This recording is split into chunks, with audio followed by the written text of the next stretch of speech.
The following is a presentation of ESPN on ABC.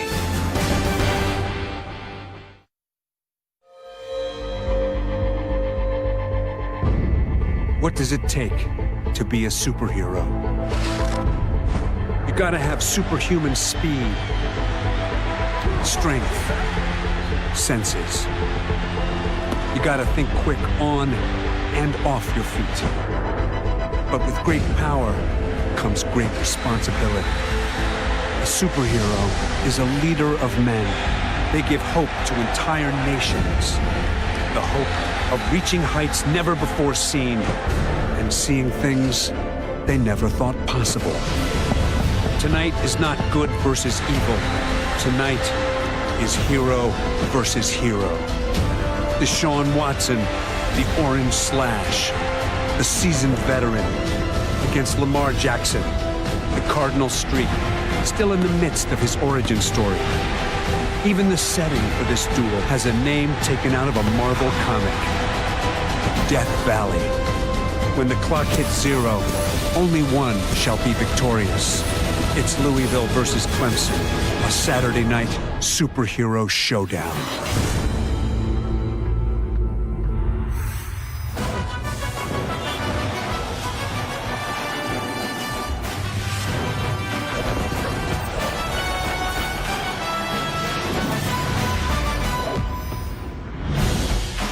Death Valley is alive and electric on this perfect autumn evening. What a setup for this showdown between unbeaten teams.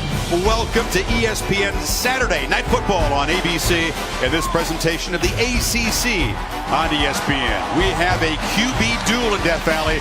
Lamar Jackson, the new sensation in this sport. The sophomore has created 25 total touchdowns in 4 games.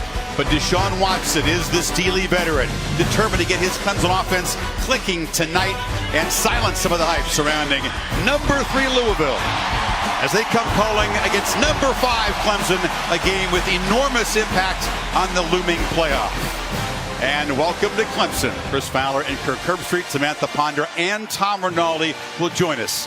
We know you're like us. You've been looking forward to this game ever since we saw Louisville demolish Florida State. We've been thinking about this test for the Cardinals in this setting.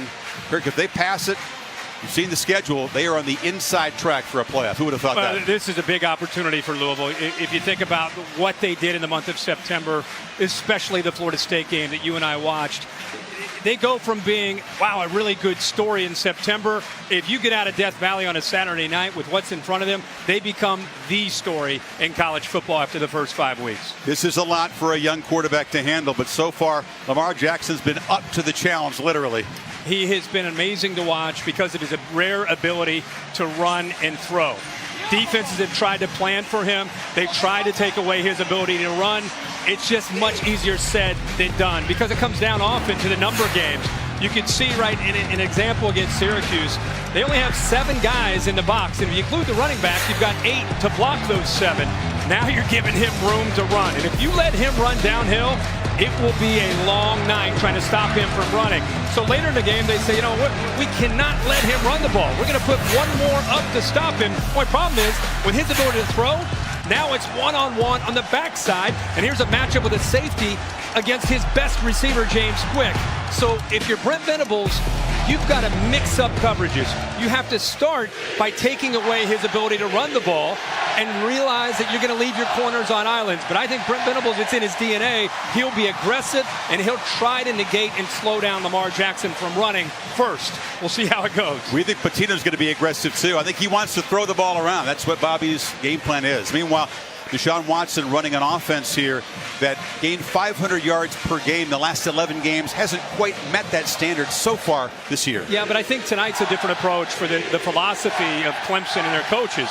I think you'll see Deshaun Watson more involved in the running game, and I think they feel it has to happen because they realize that when they run the ball, it creates more of a rhythm and it sets everything else up. This is in the playoff game against Oklahoma last year. You can see what he can do running the football. He's not quite Lamar Jackson, but he still can make things happen with his feet. When he runs, it sets up everything else because the safety, the linebacker, everybody has to freeze for just a moment. And if he can get you to freeze and make your eyes get in the backfield, look at the precision passing and the accuracy downfield from Deshaun Watson. So Louisville runs very exotic defense with Todd Grantham. They'll try to confuse this quarterback, which is tough to do. But in my opinion, if Clemson's going to kind of get out of this rut, they're going to have to run the ball with Wayne Gallman and also Deshaun Watson more than they have all year. Yeah, 80th in the country in yards rushing so far. If the Tigers can protect home turf, they are very much, of course, in the conversation. Their visit to Florida State doesn't look as tough as we thought. No, this is a big opportunity, and I think I really expect Clemson to play their best game. Will it be enough? We don't know, but I think this will be the best they play, and you're right. You look in front of them, they get through Louisville, it sets up perfectly for them as well. We will give you inside access to the grandest entrance in sports as the Tigers make their way from the west to the east and run down the hill after touching the rock. That's coming up from Clemson. The Nissan pregame rush with Stan Verrett, Mac Brown, and Mark May is next after this message and a word from our ABC stations.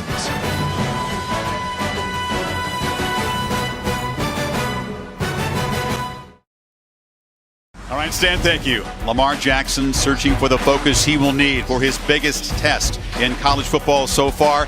Despite all the hype, he retains humility. Teammates don't even think he owns a copy of the Sports Illustrated with himself on the cover. Deshaun Watson, meanwhile, has heard all the hype about his counterpart, but he has a quiet determination for this game, determined to get Clemson's offense clicking to 2015 standards. This has been the Nissan pregame rush. Kickoff from Death Valley is coming up, but now we'll look inside Nissan's Heisman House.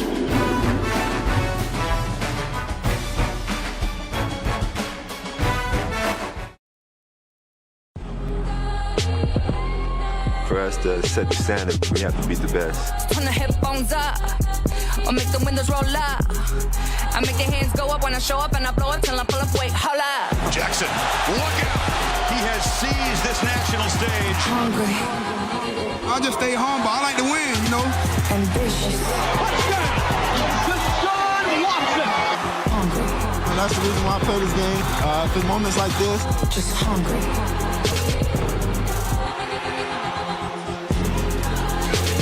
Inside Tiger Stadium, an eerie quiet as they await the Clemson team about to begin their bus ride ritual that began the 72 home finale. It was suggested by a player, Ben Anderson.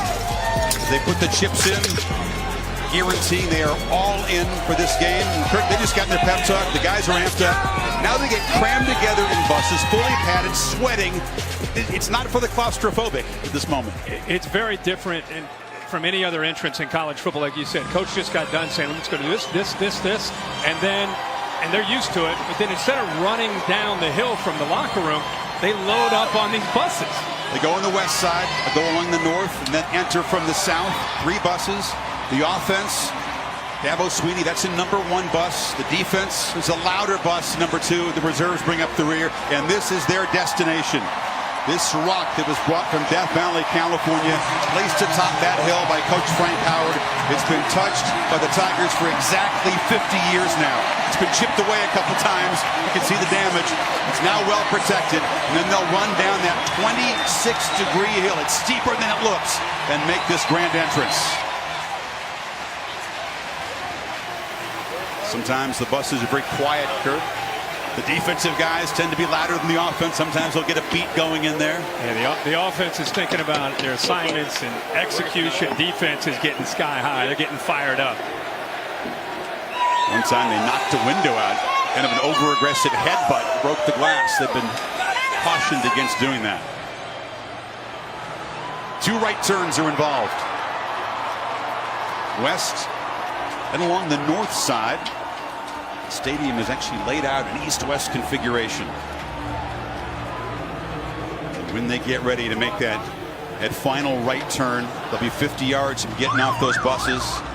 That's when the players say the crowd noise, you get a glimpse, and it comes up to another excitement level. They're getting close. Slightly uphill journey. Some guys say it's a blur, some guys say it seems to take forever.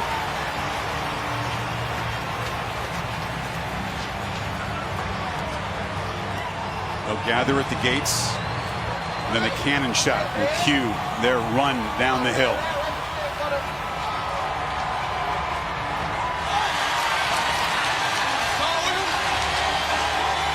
Lamar Jackson of the Cardinals saw this 2 years ago. Deshaun Watson, one of the captains for the coin toss. He told us he wanted to run down the hill. Didn't get to tonight.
If you are lucky enough to ever witness this, you will not forget it. Perhaps the grandest entrance in sports.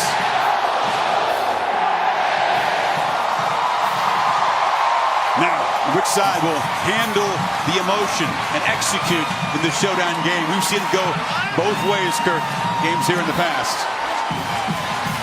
You're right. It could go either way. The emotions play such a big part in the game early after not just this entrance, but what's at stake and the way these teams have played early in this year. Let's get into Tom Rinaldi with Coach Bobby Petrino. Chris, thank you very much, Coach. So much hype and focus on your sophomore quarterback here. What do you expect from him to be successful tonight?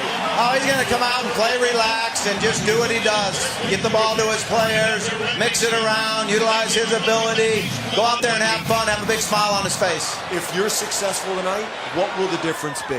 I think it'll be our ability to stop their run and for us to make big plays on offense. Thanks very much. Good luck, Coach. Thank you very much. Let's go across to Sam. Coach, there's been so much talk about how to stop Lamar Jackson, but in your mind, do you have to contain him in order to win this game? Yeah, he's a great player. We got to tackle him. So what's priority number one when he has the ball in his hands?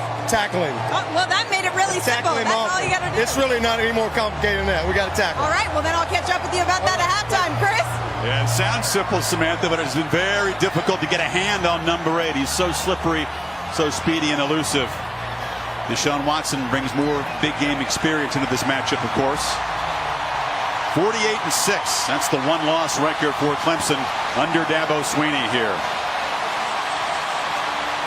Clemson won the toss, deferred as we expected, and as we expected, Louisville will get the football first. And they've been a very fast starting offense. Touchdown inside of the first 5 minutes of all 4 of their games. 3 times scoring on the first possession. More emotion than we usually see from Deshaun Watson. No doubt about it.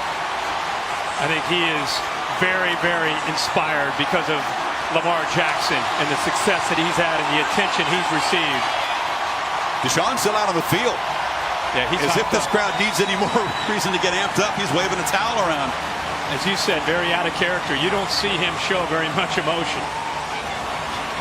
How will that translate to his execution?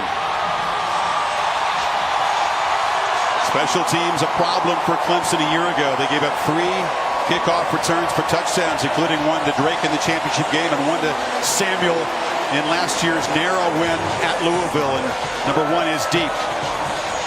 I've caught a lot of big games in here. I don't think I've ever heard it this loud.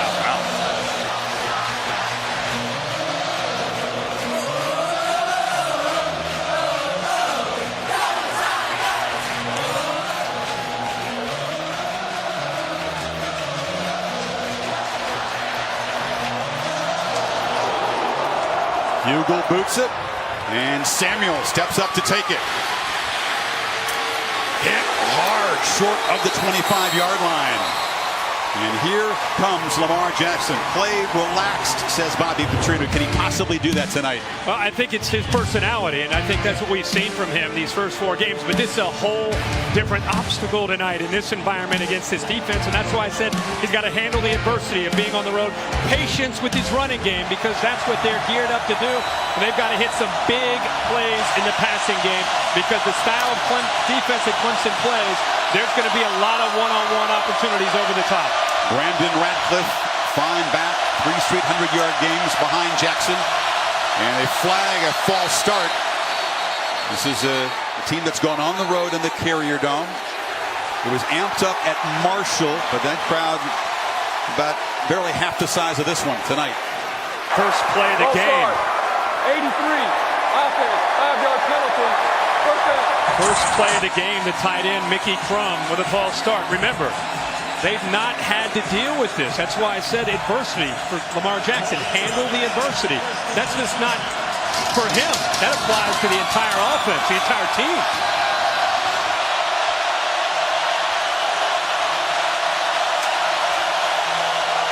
On 1st and 15 now. Again, a whistle and a flag. This time it's the right guard who moves. This isn't a noon game at Louisville at home against Florida State. Number 56, offense, 5-yard penalty.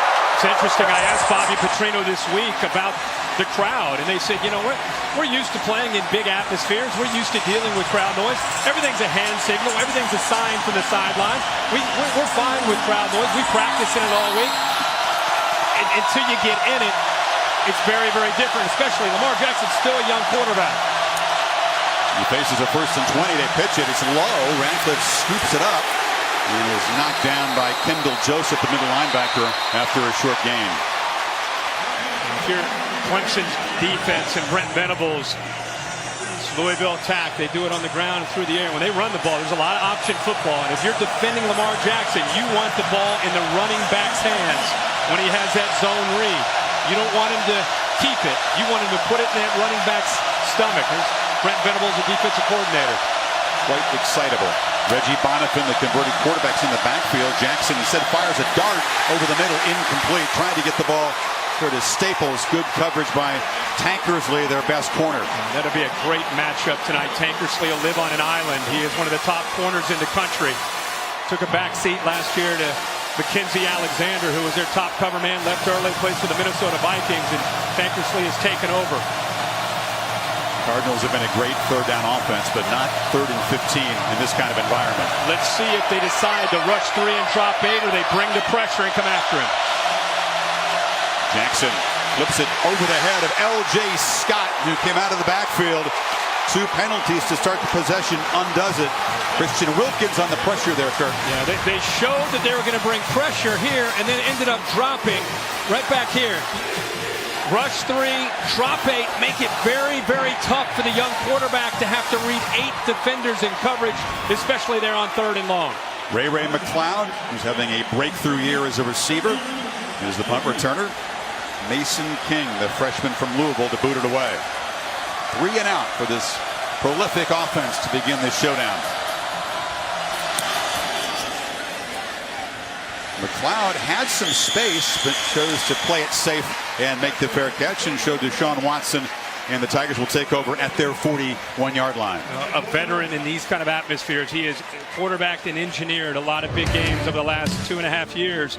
Right now, people are wondering what's going on with Deshaun Watson. What's going on with this offense? I think you'll see a different attack tonight. I think you're going to see him more involved in the running game because it opens up every aspect of this offense. His decision-making against a very complex third down defense will be very, very instrumental. And also, here's a guy who can make throws downfield. We talked about it in the open. He'll have chances tonight to make those plays, especially to Mike Williams and Ray McCloud.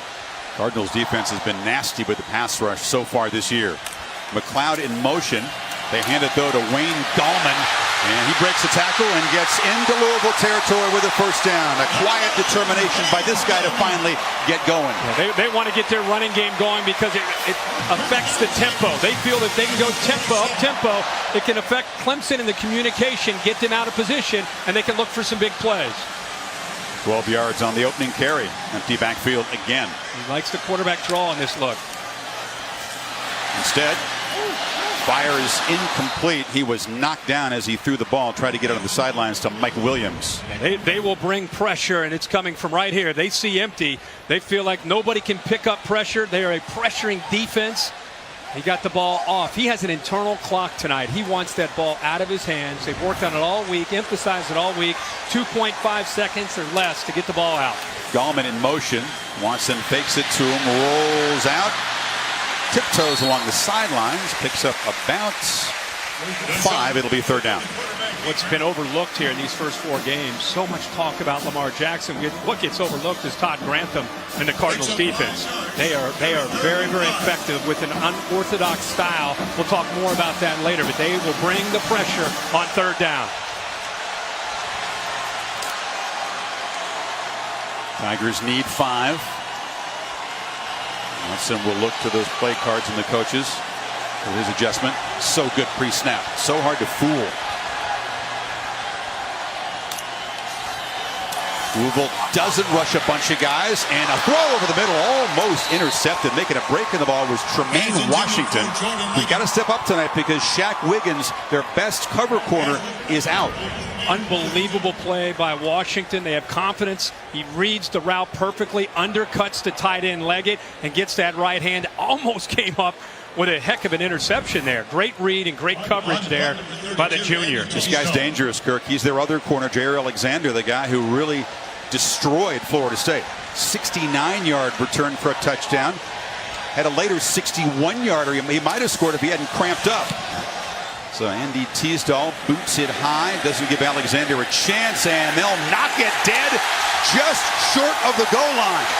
Great job on the coverage team as Tankersley got down there, and Jackson's going to be pinned back a foot from his own goal line for their second possession. So this is the adversity we expected to see tonight with this Louisville offense.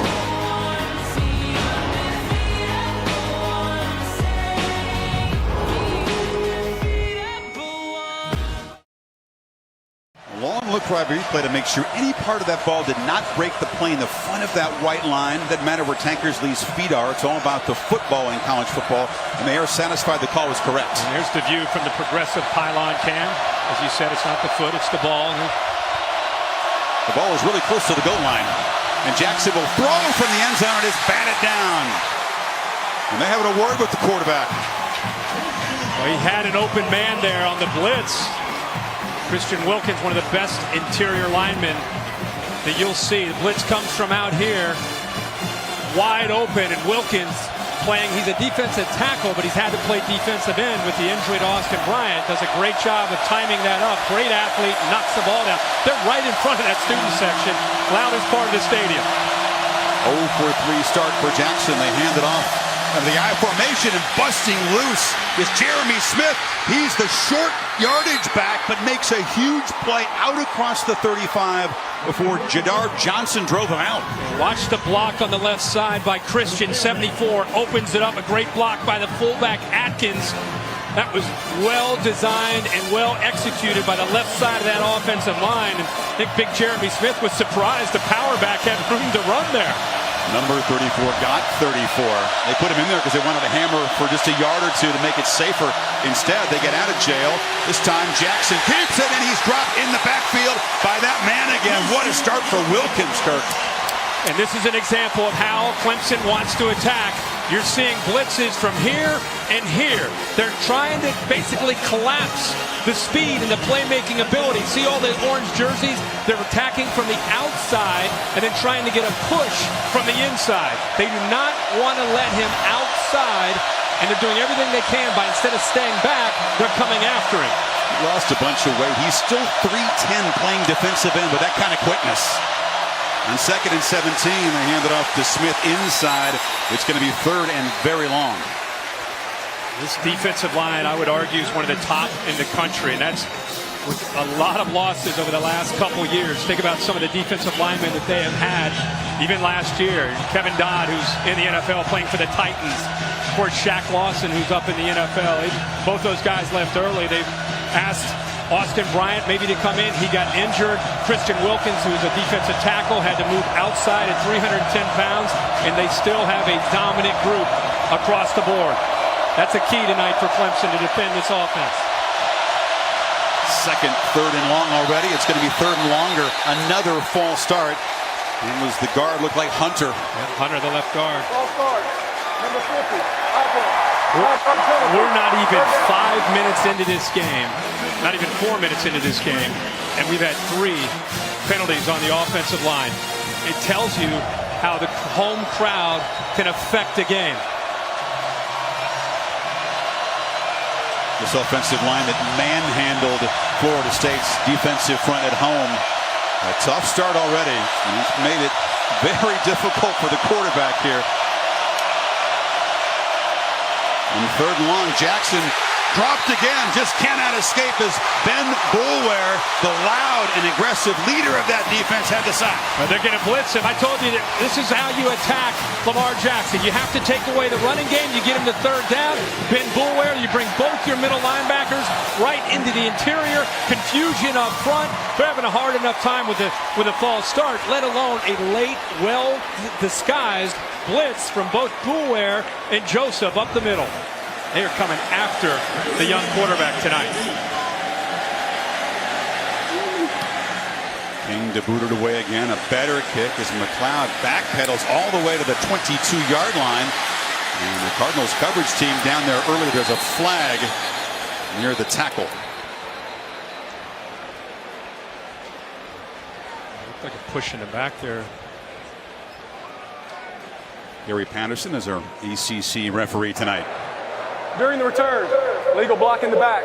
Number 2 on the return team, 10-yard penalty, 1st down receiving team.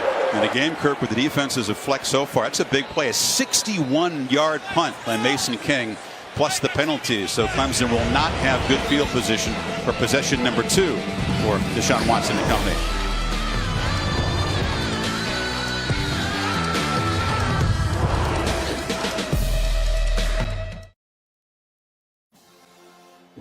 Saturday Night Football on ABC, brought to you by Nissan, premier partner of the Heisman Trophy, and Dickies, the world leader in performance workwear.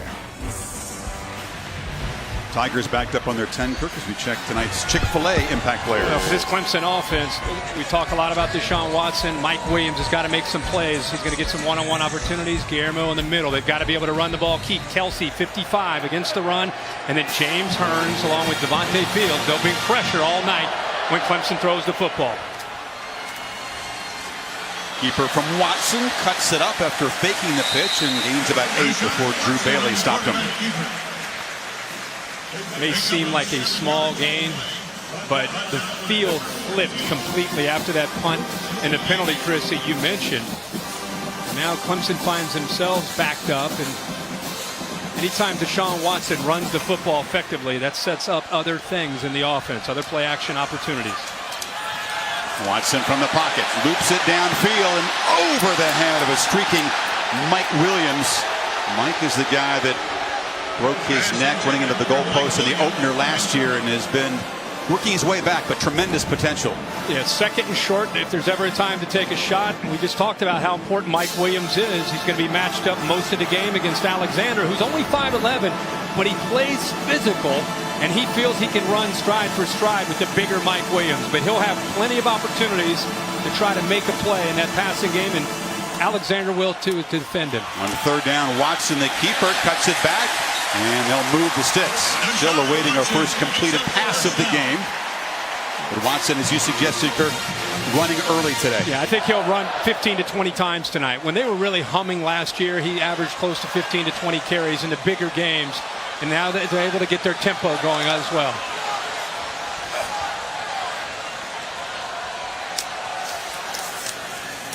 They feed Gallman right up the middle and just trying to bowl over Devontae Fields, the linebacker. He is a physical runner, 1,500-yard runner a year ago. The reason I put Guillermo up there, the center, Jay Guillermo, is because, Chris, you know from watching Clemson, they've not been able to run the ball very well. And it's easy to look at Deshaun Watson or Wayne Gallman. It really starts up front, and they've got to win that battle up front with his leadership in the middle at center. Gallman again, bounces it. Breaks a tackle, has a first down across the 37. Offensive line with two newcomers still waiting to gel with their communication this year. He follows the big fella here, Tyrone Crowder, the right guard. He's able to get around him. Look at him, about 340 pounds. Now that's what he can do. You give Wayne Gallman just a little bit of wiggle room, and he's a slasher. He's so elusive. He just hasn't had a whole lot of room to run. Watch 55. Boom, picks up the linebacker. He's able to make Chucky Williams miss, and there's some big yards there, again, in this running game for Clemson. And one of those linebackers for the Cardinals, Stacey Thomas, the junior from Miami, being looked at. This has been a defense that's really featured the linebackers in this 3-4 scheme so far. A chance to check in with Cassidy Hubbard in the studio for an update. Hi, Cassidy. Hi, Chris. Dr. Pepper Championship Drive update. And after a slow start, the Tide's starting to roll. Rashawn Evans with the sack. Steven Jackson coughs it up, and Ronnie Harrison says, thank you. Takes it 55 yards for 6. Alabama up 17-3 over Kentucky over on ESPN. Chris, Herbie, back to you. All right, thanks. No surprise there. Tide got to visit the Razorbacks next weekend. Thomas has helped off. And the Tigers have moved the ball from the 10 to the 37. Running very effectively.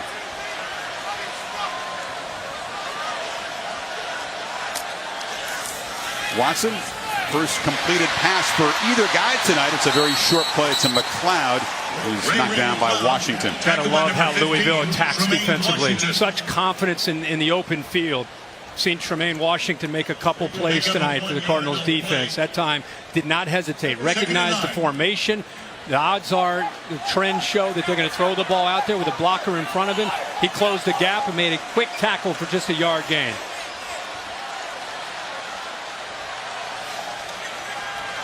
Again, Gallman motions out, and Watson running all the way, but this time running into heavy traffic in the middle. It'll be a third down and about 7. Great job in the middle of that defense, just holding your spot. Right here, just do everything you can. You don't have to make the play, but by holding up against those double teams, it frees up linebackers to close the gap down and make the play. See if the Cardinals bring their own pressure on third down here. Very difficult to figure out where the pressure is going to come from in this scheme, isn't it? And they're showing blitz. Crowding the line, coming after Watson, gets good protection. The ball is deflected as it goes out. Williams tried to make the catch, and they're calling it a catch at the 45. Bounced off his foot, and now someone comes in and another official says not hit the ground. They take it away. It's incomplete. And fourth down. It actually hit a Louisville defender's hand. It was Hearns right here, 99. Watch him. He gets his hand up there. Ball is thrown very, very low. And let's see what it hits after another Louisville definitely hit the ground. Williams tried to sell it. I caught my foot. The crowd wants another look at it. They'll react. The crowd's seeing things through an orange lens. It seemed pretty clear to me that they hit the ground. So Hearns, as you said, got the hand up, and that time was Louisville's pressure that was effective. Brown still doesn't like the call, but it's too late, and Alexander driven back inside the 15. And once again, Jackson will have poor field position. Nothing doing for the Louisville offense so far. Midway first quarter, still scoreless.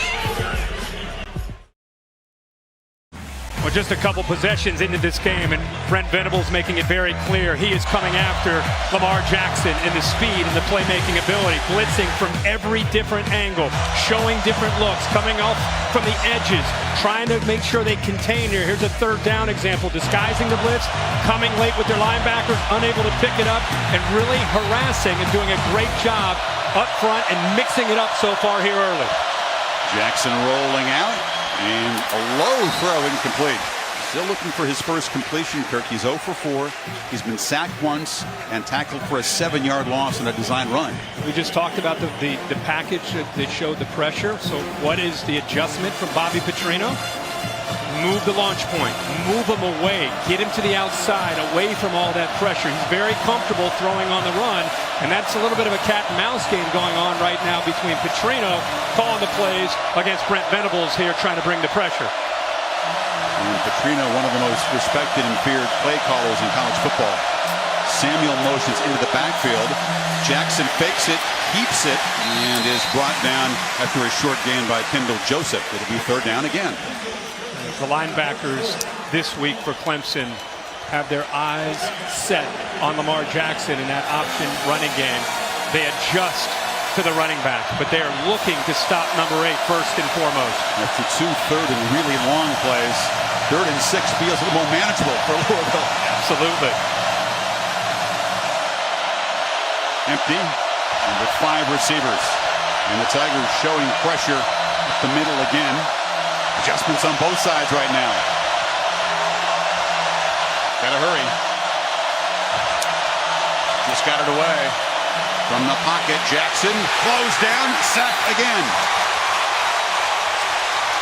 Scott Pagano, a backup tackle along with Cleveland Farrell. They're walking these linebackers up. They're showing pressure. Not to mention this defensive line can get after the quarterback.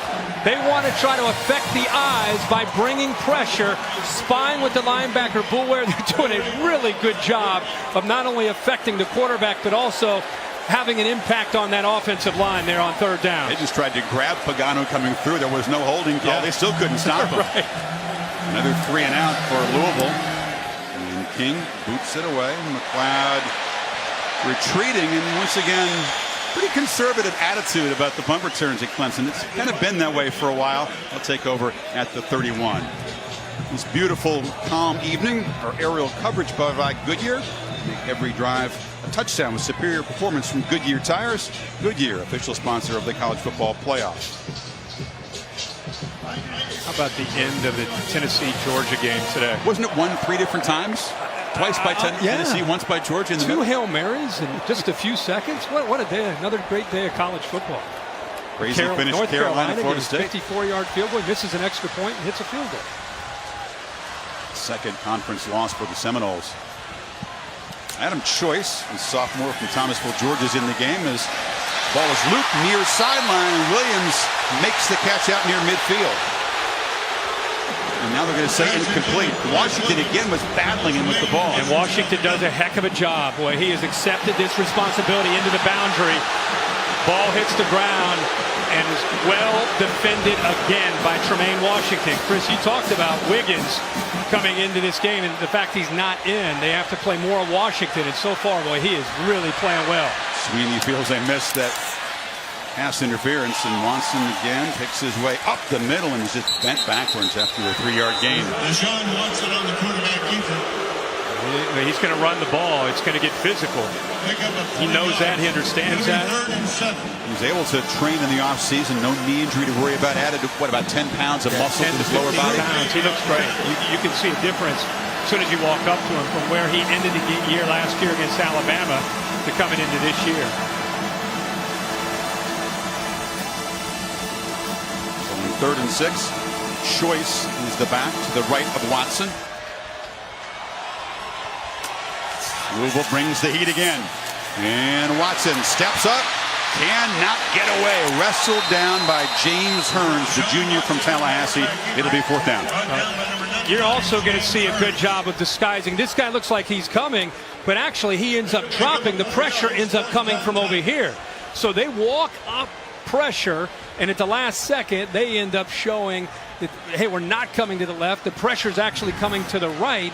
And again, this is both these defenses do as good a job as there is on 3rd down.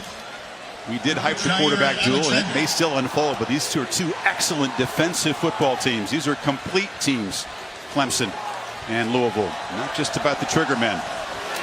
Tease dog, get it away. It's a low boot. Alexander just steps back and lets it bounce. And it's going to roll dead inside the 20-yard line. This week's Monday Night Football matchup, an NFC battle. Eli Manning and the Giants visiting the undefeated Minnesota Vikings. 6 o'clock coverage begins with Monday Night Countdown. Giants Vikes at 8:15. Also on the Watch ESPN app. Once again, Kirk, poor field position for Louisville. They've had some self-inflicted wounds, and they have faced a charged up and ready Clemson defense. 30 total yards. This is Radcliffe. Able to spin back after a short game. Jeremy Smith had 34 yards on the one run. They're in negative territory in all their other plays combined. Yeah, they've not come close yet. They're crossing midfield. Their average starting field position is their own 10-yard line. And this is a team, Chris, that because of the way Clemson's defending, you're going to start to see them try to get more to the perimeter, whether it's the run or the pass, where they roll out the quarterback. They've got to have some success to the outside, away from the teeth of the Clemson defense. On 2nd and 6, Jackson finally completes a pass, and this is Staples who moves the sticks out to the 30. Yes, we just talked about how if they're going to attack into the middle to take away Lamar Jackson in the running, why not take a one-on-one matchup to the outside? Picks up a great block there by the wide receiver Quick. Has some room to be able to pick up a 1st down. That's another reaction there from Bobby Petrino. That's just their 2nd 1st down. They've had a touchdown scored in every quarter so far this season. Very much in danger here. Jackson on 1st down delivers right again. They take that cushion with Staples, and they gain about 5. If you're going to blitz me and you're worried about Lamar Jackson in the running game, my answer is get the ball out of the hands quickly, work the perimeter, work the edge, and that can get them out of this mindset of blitz, blitz, blitz, and then you can go back to Lamar Jackson in the running game.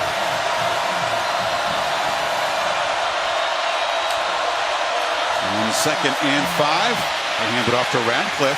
Boulware trying to wrestle him down. You see the determination from this senior out of Miami, one of the co-captains of his team. Tough run.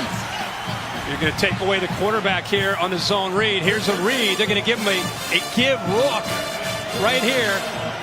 Defensive end stays wide, and when he does that, it's a give look. And look at the great blocks downfield there to give him extra room. Kenny Thomas with a nice block, the left tackle.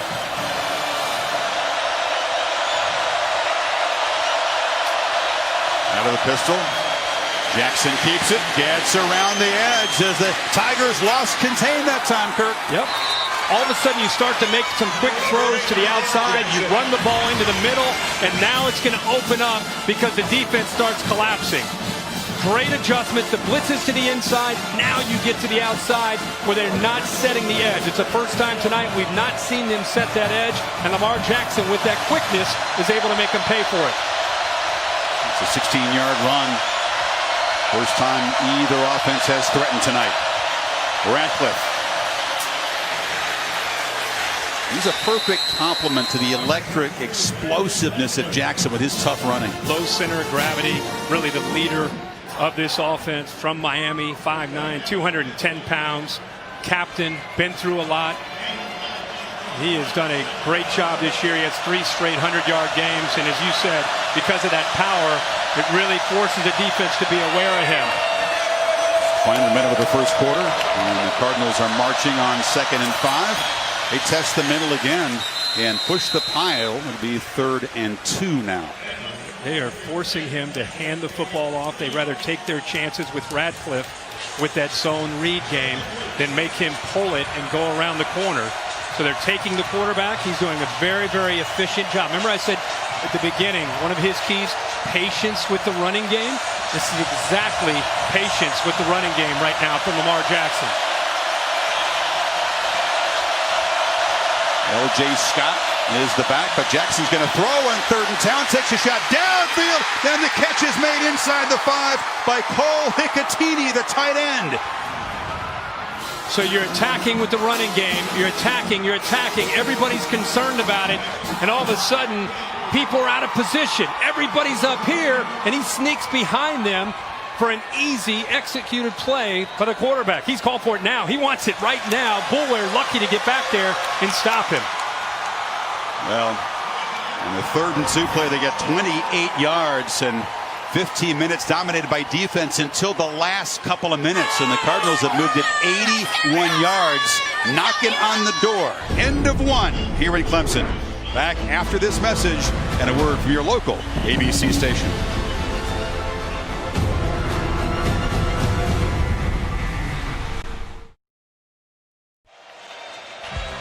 And welcome back to ESPN Saturday Night Football on ABC. In this presentation of the ACC on ESPN. Second quarter at Clemson begins with the Cardinals at the 1-yard line. First and goal after the big 3rd down completion to Hicatini. Scott is in the backfield. Jackson trying to escape and fires a low ball. Scott couldn't come up with it. Heck of a job by Christian Wilkins at over 300 pounds, keeping contained. Does a good job of forcing him back to the inside. He's definitely out of bounds there. Jackson did well to avoid the loss. Here comes the jumbo look. A lot of muscle in there for Louisville.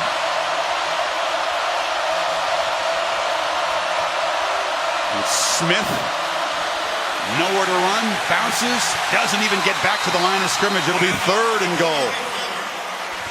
But this defensive line is getting a great push. This time it's Pagano, Scott Pagano right here, the nose guard. Watch the push in the middle. Such a key there of affecting the timing by that execution of the Louisville offense. 3rd down, you've got to get the athletic quarterback on the edge here. Whether it's an option or play action, roll him to the outside and give him that play action opportunity to run or throw. Instead, it's Smith again, and he dives for a touchdown as Louisville draws first blood, an 82-yard, 11-play march. Especially after the last play, that showed a lot of trust and confidence in your offensive line against this Clemson defensive line and your power back, Jeremy Smith. Remember, they got pushed back into the backfield the previous play. This time they go to the left. It's clean, and it gives Smith a chance to extend for that touchdown. Progressive Pylon Cam showing you the 4th rushing touchdown for Smith. This offense is all about the big, flashy, explosive plays. When they need a tough yard, they go to 34. Impressive drive after a very shaky, self-destructive start to this game for the Louisville offense. Picking's been a problem. This is Blanton Creaky, who took over the duties in last week's game at Marshall, and the lefty does drive it through with no problem. So Louisville quieting this pandemonium in Clemson for the moment. We'll see if Deshaun Watson can answer Jackson's touchdown drive.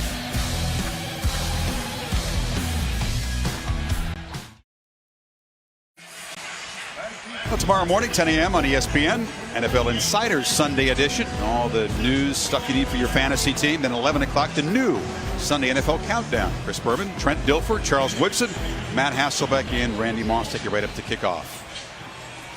He's so chilled over there, the guy from Pompano Beach who played his high school ball at Boynton Beach in South Florida. And Louisville, Anthony George to kick it away. Tavian Feaster is a true freshman who's got C.J. Spiller's old number. They unretired it for this talented guy. And he brings that across the 20. They expect him to have a big career here at Clemson. He sure will. Let's go back to that last drive. There was a play that really stood out to me, the 3rd and 2. 3rd and 2, they go to their jumbo package. Everybody expecting run, taking chance, throw the ball downfield to Hicatini. If they end up missing that, they probably go for it on 4th and 2. But still, to take that chance and to give the look with the jumbo package and the power back that they're going to run it, and instead play action. That's what set up the touchdown there to be able to get it in with Jeremy Smith. Bullard been so tough rushing the passer, but that's a tough matchup for him. Oh, yeah. Ciccatini. So Deshaun still got to get going. He's 1 for 6 passing. He's run it pretty effectively. This time they hand it to Gallman for a short gain. 1 for 6 for 1 yard passing. And again, I really believe that the passing for this offense is created by opportunities when they start to run the ball. He would tell you he's missed a few throws early this year in first 4 games. He has yet to really find his rhythm, and it's not just him. The receiver's got to get some separation and break away from this coverage. Again, with an empty backfield, you almost expect Watson to take off. The Cardinals expected it and stop him for a short gain. It'll be 3rd down, about 5. Yeah, they're doing a good job themselves. We've talked so much about Clemson defending Lamar Jackson. Remember, Deshaun Watson can run. He can take off. He is a threat as well. And right now, this defensive line doing a good job of getting extension, looking into the backfield, not being worried necessarily about getting upfield, especially on 1st and 2nd down. This is the down where they like to bring their pressure. Tigers 1 for 4 on 3rd down.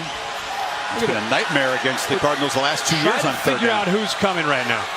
You're making a call as a center. Where's the pressure coming from? Well, Leggett motions over to the right, and he whistled. There was still time on the play clock, but it's a false start, Kirk. False start.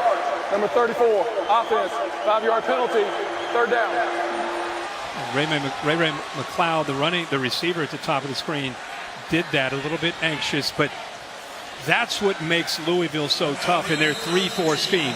3 down linemen, 4 linebackers, and they will come from different places because guys have great skill to rush the quarterback, but also they can drop. So it's not just they're just pass rushers. Little different look here on 3rd and 10 now.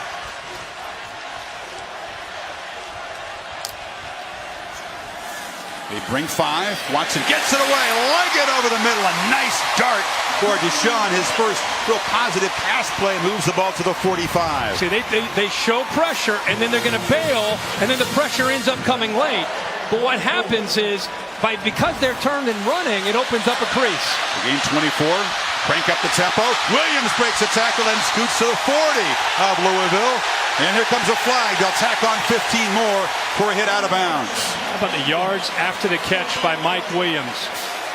Very, very nice job. 6'3", 225, picked up a block. Personal foul. Late hit out of bounds. Number 11. Defense. 15 yards on the run. Automatic. 1st down. So they get 24 on the 3rd and 10, then 16 yards in that, plus 15 for the penalty. Well, great. Changes quickly. Yeah, it sure does. Leggett, the tight end, had a great block, but Chucky Williams completely whiffed on the bigger Mike Williams. That's what set him up to get down the sidelines.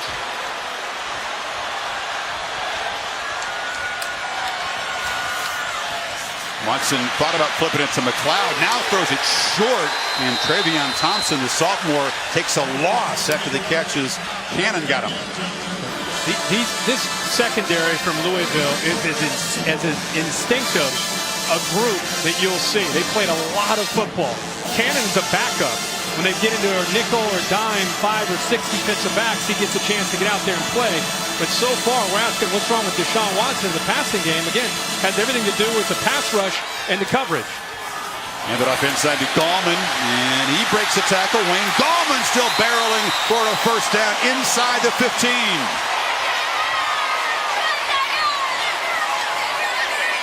Remember what I said about when they get Wayne Gallman going, much like Louisville, it sets up big chances down here. Leggett, the tight end, who's off to the right, is a receiver they like down here, along with Mike Williams, who's up at the top.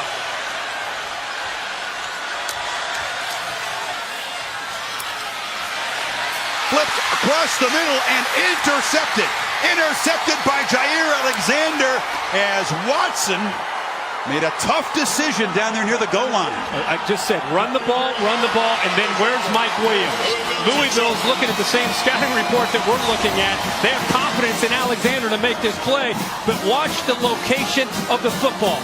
Watch how it's thrown behind him instead of in front of him. That's what gave Alexander a chance to catch up, get underneath it, and intercept it. If the ball is thrown out in front to Mike Williams, it's a touchdown. Ball's thrown behind, he tries to come back, and it gives Alexander Alexander a chance to make a big play. Great ball skills by that corner. He was an offensive player in high school. Saturday Night Football on ABC. Brought to you by Pacific Life, helping generations of families achieve long-term financial security for over 145 years. And Buick, proud partner of the NCAA. Alexander's second pick of the season. He was a three-way high school star. Charlotte returner, receiver. He's got the best hands on Louisville's team. Now the receivers kind of dispute that, but this dude's run a sub 4.4 too. After watching him against Florida State in this game, he is legit. Jackson cannot escape. The pass rush traps him again. That was Albert Huggins, one of the backups. Well, he's forced to step up into the pocket because of this man right here. Does a good job. You cannot let Lamar Jackson get outside of you on the bootlegs.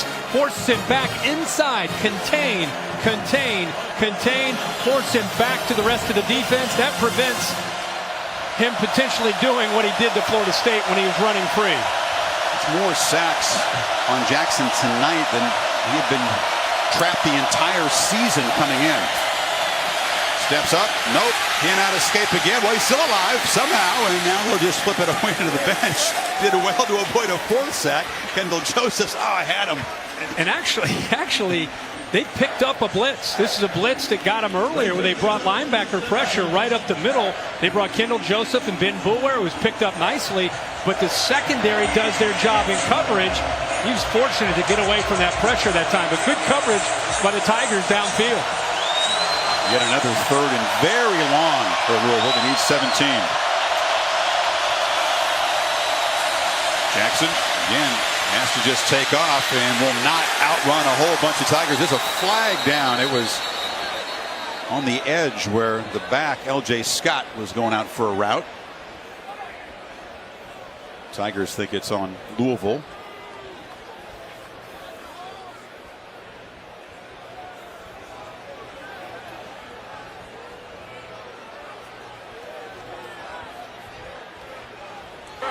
Holding. Defense. Number 15.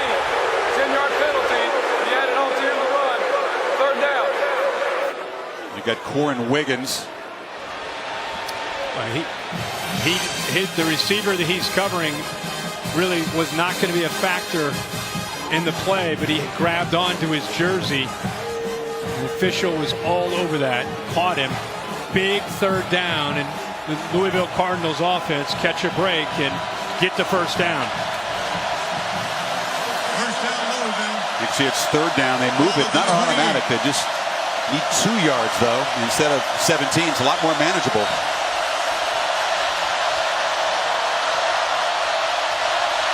It's Radcliffe in motion. Jackson keeps it, accelerates, and shows that balance. He wanted a lot more, but it's plenty to move the chains. Yeah, all he's going to do on this is make a play action fake here and then follow the right guard around. It's like kind of a power read. He senses if he has a hole, he's going to pull it. That time he just followed the guard around Hunter. Picks up a nice crease there, and Wilkins again involved in trying to knock that ball out of there. He said, I almost had about 70 yards. Flips it short. Nicotini, who made the big play down to set up the touchdown, knocked down inbounds. Needs about 6. He's a junior college player out of San Francisco. Athletic, impressive, improving blocker. He's gotten a look from the scouts too. The senior. Yeah, you'll see him play based on his skill set and his size in the NFL. That was Jackson following Radcliffe after faking it to him. It'll be third down again. Another adjustment from Bobby Petrino. They're going to give my quarterback on the zone read a give read. We're going to fake it and just follow right behind the running back. If they're going to stay wide, we're just going to, instead of giving it, we're going to fake it and go right behind him. That read normally would be a give to the running back. 2 tight end look on 3rd and 2.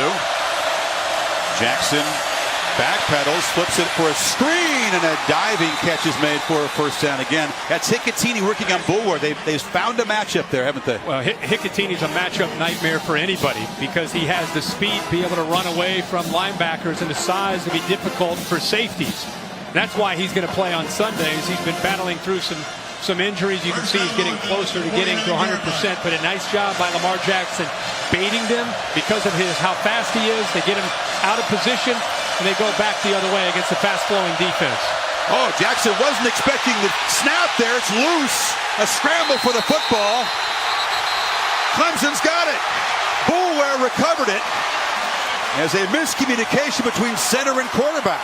I don't know if Lamar Jackson wasn't expecting the snap. You can see Bobby Petrino is talking to Hughley, the center. He's looking around, not ready for the ball. The ball snapped. It looked like Radcliffe might get on top of it, but he did not. Boulware's all over it. They've been super productive, but also turnover prone. That's the 11th turnover this year. They're -3 at the moment. Hasn't hurt them because they've been playing with the big lead, but that sets up Clemson at the Louisville 45.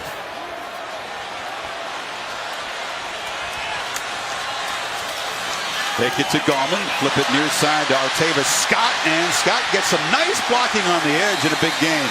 Scott having to move inside to the slot with Hunter Renfrow out injured for this game. Yeah, hasn't had quite the opportunities that he enjoyed a year ago with that move, but an unselfish player and willing to move in there until Hunter Renfrow comes back. They're stacking these receivers again on both sides. Watson from the pocket, looks down the field to Deon Cain, and he collects it for a Clemson touchdown.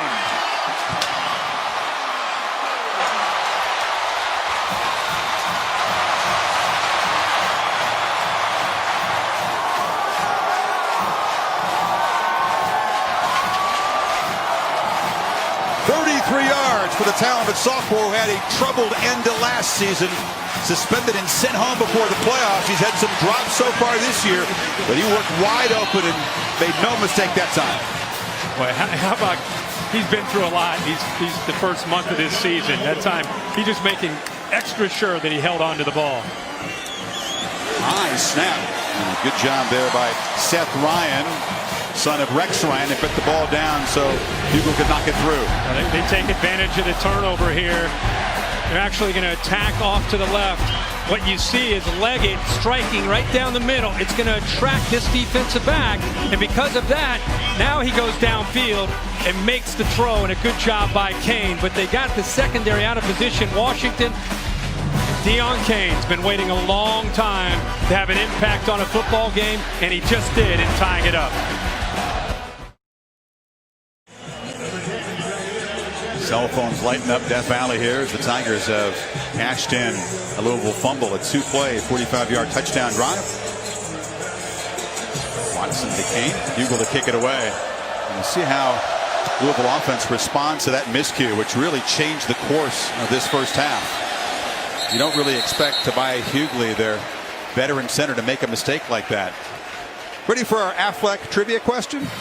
Louisville trying to do something here that hasn't been done too often. The last team to beat 2 AP top 5 teams within the first 5 weeks of the season. Of course, Louisville beat Florida State when the Noles are ranked up there. Trying to do for a second time. The last team to beat 2 AP top 5 within the first 5 weeks. That's the key. 2-back look, option, Jackson spins and twists forward. A short gain though. Kendall Joseph was right there. What a different night running the football so far for Lamar Jackson. Now 9 carries, 17 yards, still trying to find his way. This Clemson defense determined to start with their blueprint of stopping this defense, or this offense, by stopping him and his ability to run the ball, make him throw the ball for 60 minutes downfield. Hit and drop behind the line there is L.J. Scott. Terrific penetration right away. Richard Yergin. Wow, he came in a hurry. Watch him up here. Watch him attack. Gets upfield again. Keep the edge to the defense. Completely takes him away. Yeah, I mean, he takes away Scott. And, you know, they've been giving the read of taking the quarterback. That time, I think they surprised the quarterback by taking the running back. It's a misread. 3rd and 15. Jackson, flick of the wrist, fires it downfield. Diving interception. Jadar Johnson, who made the pick to seal the win a year ago against Louisville, comes up with this back-to-back turnovers for Jackson's offense. You talk about range from a center field free safety. He's sitting back playing man free in the middle of the field, and he has some real closing speed. Ball is up in the air, and honestly, Chris Johnson's just playing backyard football. 7th career interception for the guy who was a 3-year backup, now emerged as a starter, makes a big play, and the Tiger is back in business near midfield in a 7-7 game. Once the defense rises up, a second takeaway in 2 possessions. And Jackson's known for pretty superb deep ball accuracy. You can have to look at that pick momentarily. Meanwhile, Clemson at the 45. And another design run for Watson. He shows the strength, loses the ball, comes out, it's a turnover, and Louisville recovers at the 40. Chucky Williams came up with it. Boy, that a good job here by this defense at ripping at the ball. James Hearns, the junior, who's known for his pass rushing skills, does not give up on that play, and Watson's fighting for yards. He looked to me that he was still up, and they ripped at that football. You can see him right there. Yeah. Ball is out.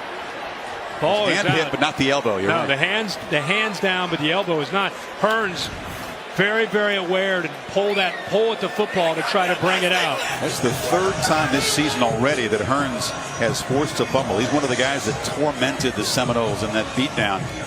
Watson, I was going to compliment his extra strength, Kirk. You can see how he's stronger in the legs, fighting for yards, but it did cost him that time. So a takeaway for Louisville's defense. 4 turnovers already tonight. Radcliffe loses the ball again. It's a scrum. Clemson says they've got it. They come out with it. And it is a Clemson takeaway. Carlos Watkins with the recovery. Turnover epidemic in Death Valley.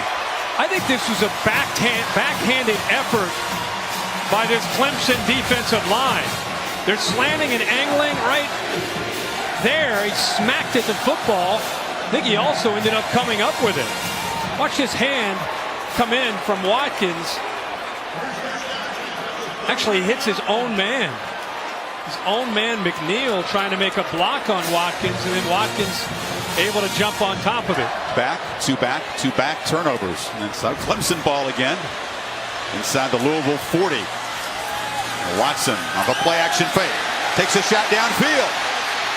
Scott will draw a flag. Interference. Alexander that time guilty of the flag as he tried to recover. Another poor throw here by Deshaun Watson. Look at Scott. He's got him by 3 yards, 4 yards. Ball is underthrown, and because Scott's working to get back to the ball, and you can see that Alexander is actually trying to catch up to Scott, and with Scott coming back to the ball, he ends up running into the defender. Henley moves the ball to the 24. Watson still not looking like himself. No, throwing the open receiver. football. That's a touchdown. And Goldman bursting free. Touchdown! Clemson cashes in another takeaway.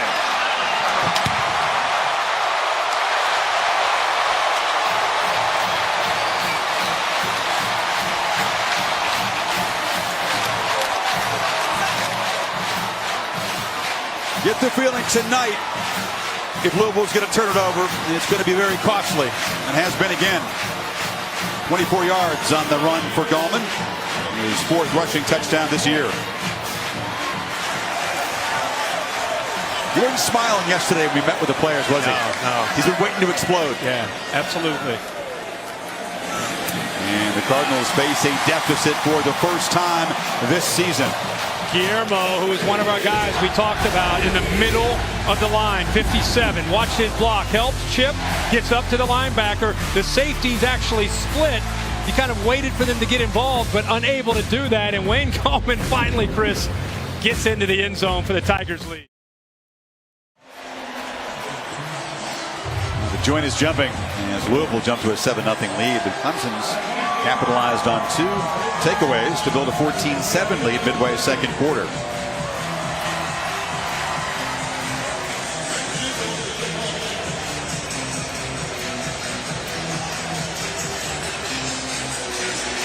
Ravion Samuel is back deep.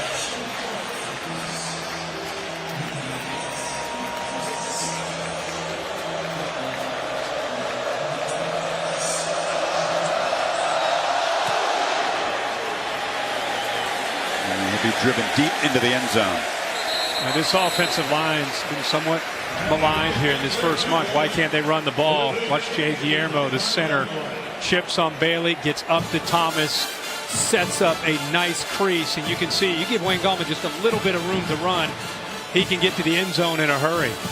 One of the iconic watering holes in any college town is the Esso Club, just down the hill from the stadium. Folks not lucky enough to have a ticket, but enjoying things down there with a cold one or two. That's pretty sweet. Got the big screen up. So this offense, Kirk, 3 turnovers already for Louisville. See how Lamar Jackson answers here. 3 straight drives have ended in turnovers. Smith is the back in the pistol, and now he'll motion. And Jackson keeps it, but a flag before the snap. Receiver moving. Delay of game. Offense. 5-yard penalty. First down. Check with Cassidy Hepworth in our studio.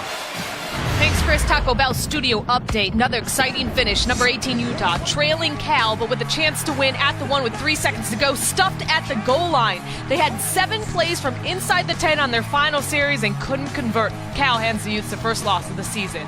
Guys? Wow. Thank you for that. The surprise in the Pac-12.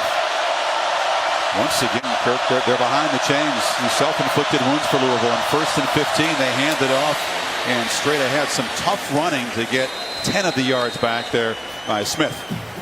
It's a heck of a run there by Smith and Louisville offensive line. Remember we talked about the cat and mouse game with Brent Venables and the Clemson defense and Bobby Petrino. And remember, because of the concentrated effort to try to take away the interior of the ability to run the ball, they went to the outside. Smith cuts it back and powers forward, still fighting for yardage. It'll set up a 3rd and 2. That battle continues to go on. Clemson, I don't think, is going to flinch with their approach and what they've tried to do coming into tonight. That is blitzing and attacking and coming after the Bobby Petrino offense. And Lamar Jackson still not able to really get going running the football. 10 carries, only 18 yards. They've had double the number of running plays than pass attempts so far for Jackson. 24 to 12.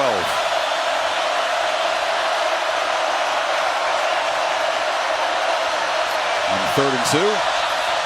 Little play action. Jackson again. Loops it downfield. And a jump ball. Nice play to break it up by Tankersley. Staples was the intended receiver. 4th down. Well, when you sell out at the line of scrimmage, we're going to have a penalty here on a Louisville. It looks like a Louisville, the receiver. Staples actually got a dead ball penalty. Watch Tankersley time this up and go up. You have to have confidence in your corners when you're going to put 10 guys at the line of scrimmage. Unsportsmanlike conduct. Number 2 in the offense, taking his helmet off on the field of play. 15-yard penalty. Be 4th down. And number 2's first unsportsmanlike mental mistake, Kirk. I think he felt there was some interference. He was getting grabbed by Tankersley. A little hand fight. Well, but there's no call. You can't take your helmet off and yell and get a 15-yard penalty. That's the mental mistake. But he can make a strong case for that. This is it at the end of the play. You can't look at the official and make your case with your helmet off. You did it right in the face of the official. He's going to drop the laundry on you. McLeod a chance to perhaps make a return here. King is backed up. It's a high kick away, not particularly deep, and so yet another fair catch for McLeod at the 44. The Tigers try to add to their 7-point lead. 4:44 to go before halftime. Athletic trivia question. Trying to figure out the last team to beat 2 AP top 5 teams in the first 5 weeks of the season. Got to go back a ways. UCLA. Game day was at that game in Alabama early when the Bruins got him, and then went ahead to beat Michigan. Bobby Petrino is livid on the sideline with these officials. Livid. And I can understand why Staples was frustrated. I mean, but the thing is, Tankersley did a good job of turning up and looking for the ball. And he's entitled to go up for that football and fight for it. Gallman hit behind the line, shakes free, still running. Gets into Louisville territory. Nice first down game. Yeah, even without great blocking tonight, number 9's getting yards. He's got a different look to him. His legs look live. I mean, he is running with a different personality tonight. Yeah, he's only averaging 4 yards a carry coming in. That's way below what he averaged last year, but he is getting to bust loose. Adam Choice replaces him. McLeod, though, in motion, takes a little pop pass, makes the cut. Ray into Louisville secondary. Moved the sticks again before Harvey Clemens stopped him. You attack through the middle between the tackles with Wayne Gallman. And you either go to a jet sweep or a quick pass to the outside, and they go tempo, and a lot of times they'll try to go downfield vertically. You got a dozen yards. Comes in motion again. This time it's Watson in the pocket. Shoots it downfield for Kane again, who makes a diving catch for a touchdown. His second tonight. Welcome back, Deon Kane.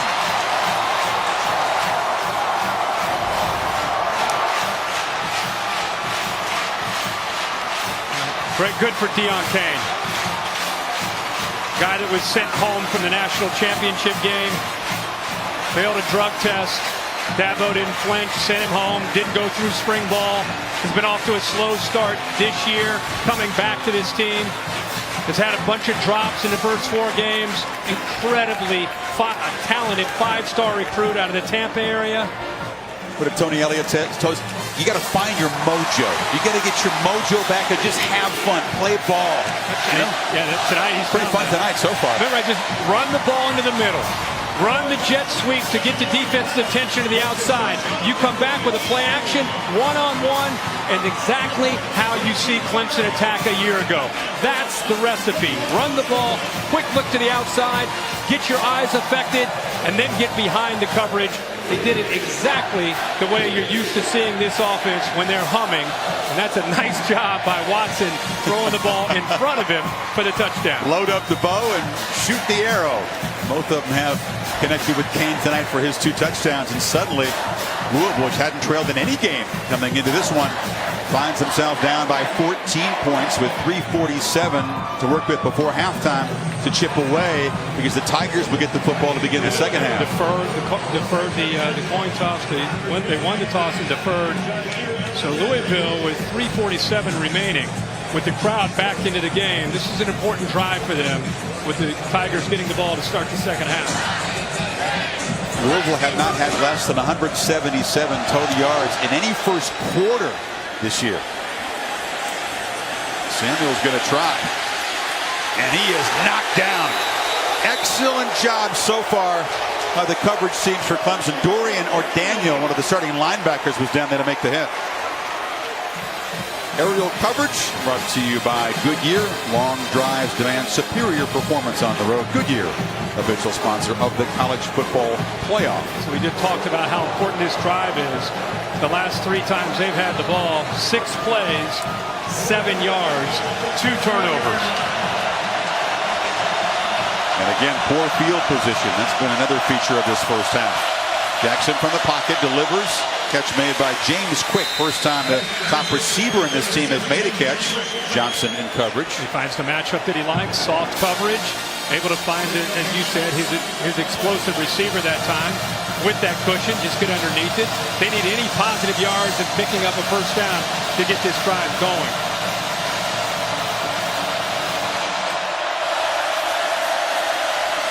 Jay Scott.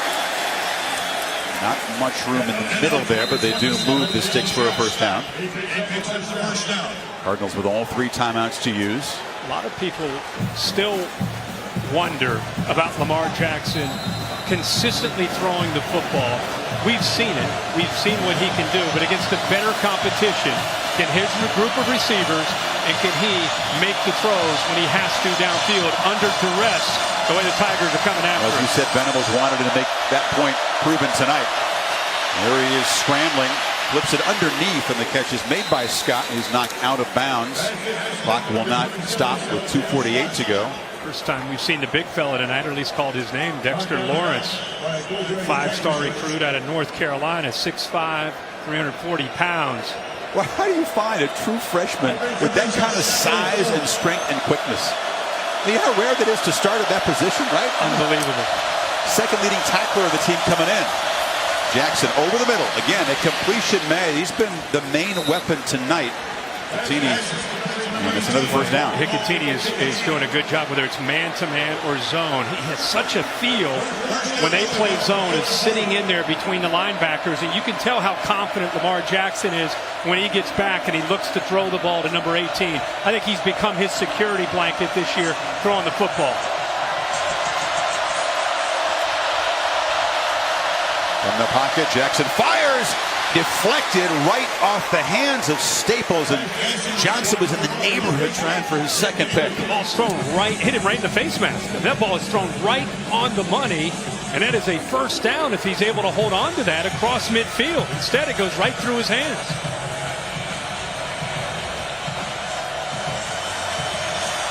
That was a laser to Staples.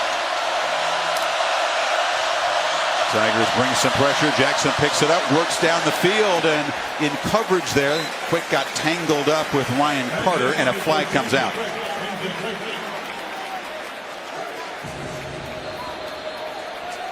I think that was just a hat from the official who was spotting that. We're going to move on to the next play. The official just threw his hat because the defensive back Carter did a good job of forcing Quick into the boundary. Good pick up there, so no flag, 3rd and 10. Here comes the noise. And here comes, again, they're either going to rush 3 and drop 8, which has been successful, or they're going to bring pressure. It looks like it's 3 and dropping 8. Nope, they're coming late.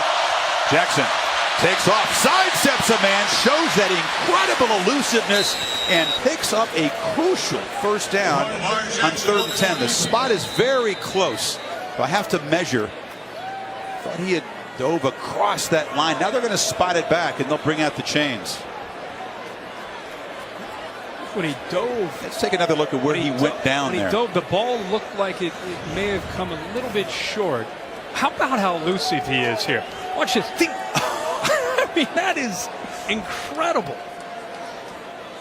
Kavon Wallace thought he had him. He extends, but it just based on our line, I mean, it looks like he's about maybe 10 inches short. And the body was across, but the ball just short. So if you're Petrino here,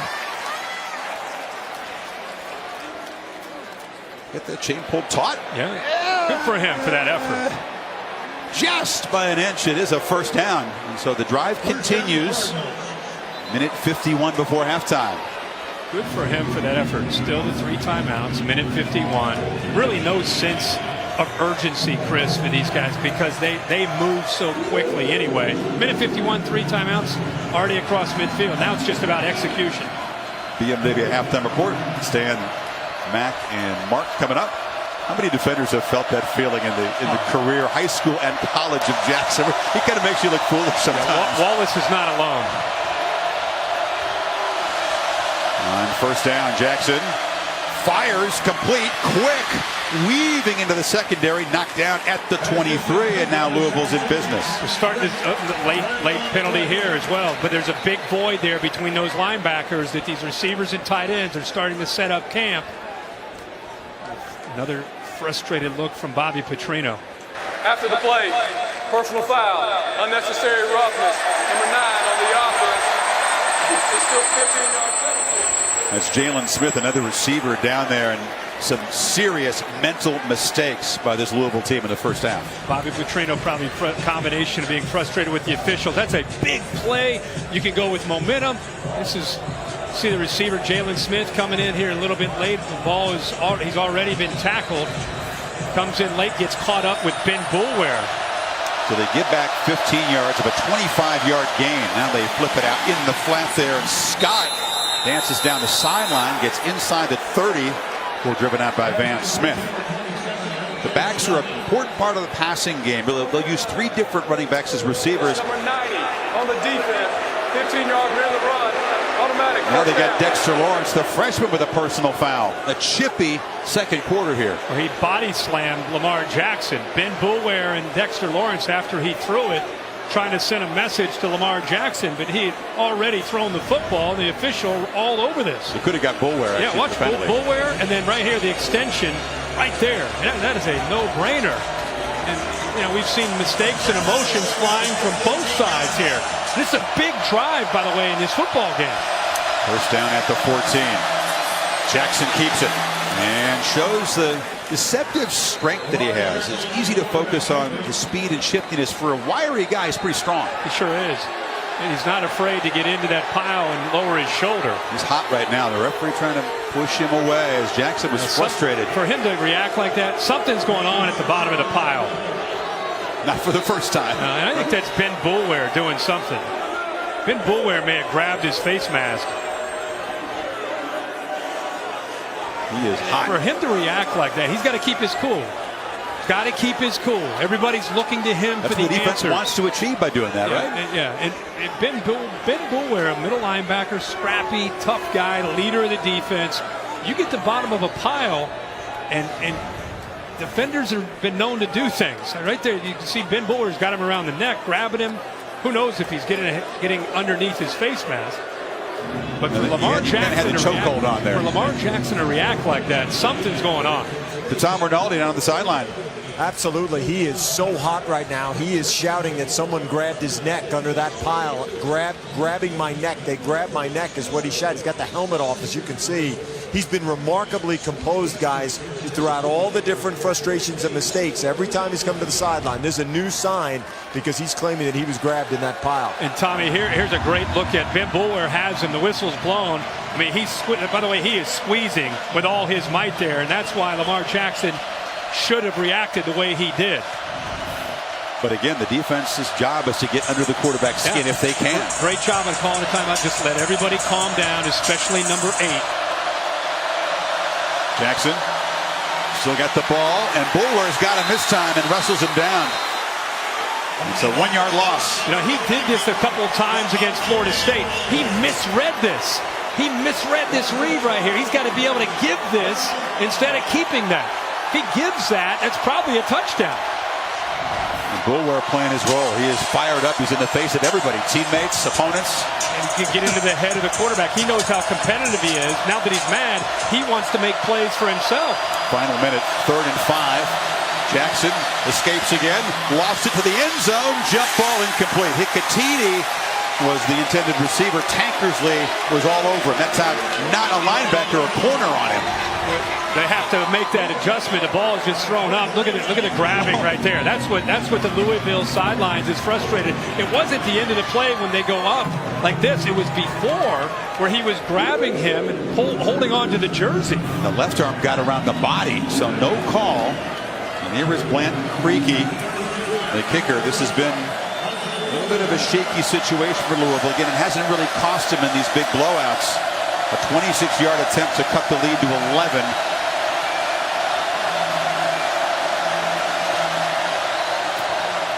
And he just sneaks it through. Creaky, the sophomore from Shelbyville, Kentucky, the replacement kicker for the last couple of games. And Louisville not looking for 3 there, Kirk, but they do cut into the lead, and you can see the frustration continues for Jackson. He's got to maintain his poise and use his competitive spirit to his advantage. He's got to be able to contain himself. Brent Venables talking to his leader, Ben Bullware. Bobby Petrino has spent 30 minutes working the officials and being frustrated with some of the calls that he's seen out there. It was a 76-yard, 13-play drive in 3:10 for Louisville. And to try to stop the bleeding with Clemson getting the football to begin the second half. And I know what he's upset about on that last play. As I said, it wasn't the end of the play when Tankersley went up. It was before they went up where you could see Tankersley grabbing onto Hicatini's jersey to try to help get in position. So Tavian Feaster, the true freshman returner at the goal line for Anthony George's kickoff. And he'll have a chance. Feaster. Knocked down across the 25, and with 32 seconds to go, 31 now. Dabo Swinney content to play it conservative here. We're up here, and we should ask Sam and Tommy about this, but It feels like it's getting a little chippy. It feels like the officials need to do a good job of talking to Bobby Petrino and Dabo Swinney and the captains as they walk off at halftime and tell them, hey guys, we're not putting up with it in the second half. It just feels like if you're not going to police it on the field, the players will start to police it themselves. So they need to make sure they take control of that. 12 penalties in the first half. Watson on first down. And they're not going to play it too conservative. They're going to go to Scott, who's across midfield. Tigers have all 3 timeouts. Now that's 25 seconds. Chris, that's Deshaun Watson. They're going to use a timeout here. That's Deshaun Watson, what you expect from him. Sitting in the pocket, a lot of noise and confusion around him. Locks in downfield to Scott and puts that ball right on the money where Scott can make a play on it. The play was long developing, but they pick up some big yards here, and they're thinking about getting points. Need about 20 more yards to get in field goal range for Hugel. Watch how long this play takes. Throws it before Scott's out of his break, and that's the relationship and the anticipation between a veteran quarterback and Deshaun Watson and Scott, who he's played with all of last year. I would actually say of all the receivers that he has back, with Renfro down, Mike Williams missed last year, Ray McLeod didn't play a lot last year. Artavis Scott was his go-to guy a year ago, and the guy that I think he feels most comfortable with as we sit here at week 5 in the season. Scott is the ACC career active reception leader at this point. 25 seconds, 2 more timeouts. Watson back, no pressure, throws it down the middle of the field to Leggett, who just gets grabbed. An easy interference call that time on the Cardinals. Josh Harvey Clemens felt he needed to do that to perhaps save a huge gain. Yeah, we've talked a lot, Chris, about Hicatini and how good a tight end he is. Defense, number 25, 15-yard penalty, automatic first down. For Louisville, Leggett is a bigger tight end at 6'5", 260, but still gets behind Harvey Clemens, who, as you said, had no other choice but to grab onto his arm to prevent him from making that big play. Penalty moves into the 35 now with 19 seconds. Watson from the pocket delivers a low throw, catch made at the 16-yard line by Williams. Now they're well within field goal range with 14 seconds, and they spend their second timeout. Interesting that Louisville has a reputation with Todd Grantham of being an aggressive, in-your-face, challenge-you type of defense, and yet here they are in the closing seconds of this first half. They've been somewhat passive. They've kind of been back, soft coverage, not taking away the easier throws. Remember, we saw Leggett make the play. This time he looks to the big receiver, Mike Williams, gives him a chance, low and away, and doesn't quite get out of bounds, so they got to use their timeout. Cardinals rushed forward, Kirk, twisting and stunting, didn't get near Watson that time. I think that's always tough for a defensive coordinator. Your DNA, who you are, what you believe in is attack, attack, attack. And you get into that 1-minute offense that you're defending, and you have to make a choice. Do we pull back a little bit, try not to give up the big play, the easy play, or do we stick to our guns and kind of come after them? He's elected for the most part to sit back more, and it's given Deshaun Watson a lot of time to throw the ball. And you give Deshaun Watson a lot of time, he is going to eventually find his rhythm and his confidence and ability to throw the ball. You saw 9 of 10 since that slow start. Watson hasn't yet been sacked, the Louisville team that had 15 sacks coming in. So this is a real pivotal moment here with 14 seconds to go. Do they get 3? Do they get 7? Knowing they get the ball right back to begin the second half. The Tigers potentially could blow this open. 14 seconds remain. You have a veteran quarterback. You have a timeout remaining. You have out of bounds. You have a first down that can stop the clock. You know Dabo Swinney trusts his quarterback. They are in attack mode. They still feel like they're going to take shots into that end zone.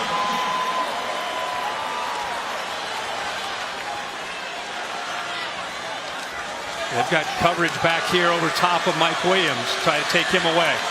Only 3-man rush look for Louisville. And they pressure Watson, who's flushed out, delivers complete inside the 5 to Williams. 9 seconds to play. Well, a great patience. Great job of not giving up on the play by Deshaun Watson and his receivers fighting to get open. And not only that, I said first down and out of bounds, your best friend. They hold on to that one timeout by getting out of bounds here. They still got 1 to spend should they get tackled in bounds. Great patience by Watson, stepping up, climbing into that pocket.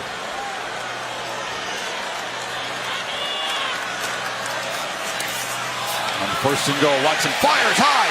Touchdown. Scott. And the Tigers extend the lead with 5 seconds before halftime.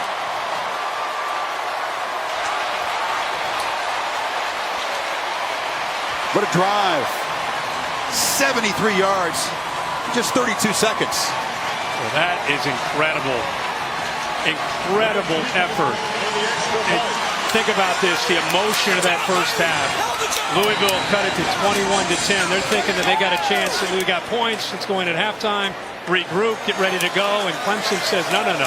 We're going down the field 4 plays, 73 yards in 32 seconds for a touchdown. How about how well designed this play is? You see receiver from the outside that actually is going to take the defender, and Scott works here and follows him.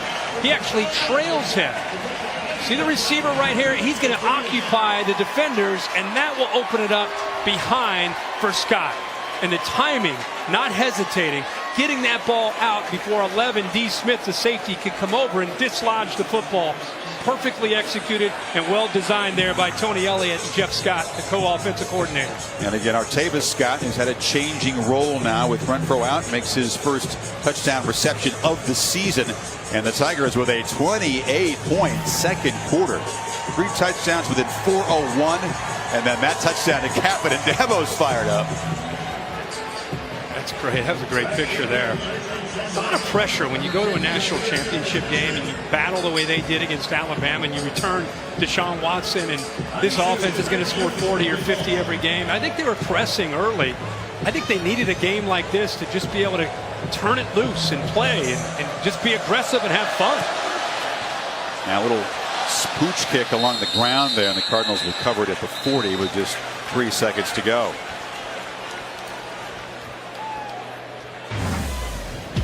Not a whole lot to this, not many plays, 4 plays. I thought Deshaun Watson showed great patience, found his accuracy at a critical time in this game, made great throws, did a good job here of stepping up, got out of bounds there, saved their timeout, and then the big throw there to Artavis Scott for the touchdown. 32 seconds to go 73 yards. We'll look back at that drive, I'm sure, at some point later tonight. You pointed out too, Kirk, the Cardinals and Grantham got passive, and they paid for it. Meanwhile, job number 1 against Jackson, stop him running. They have so far. And the quarterback will knock down again, a 4th sack for the Tigers to punctuate this first half. Cleveland Farrell got him.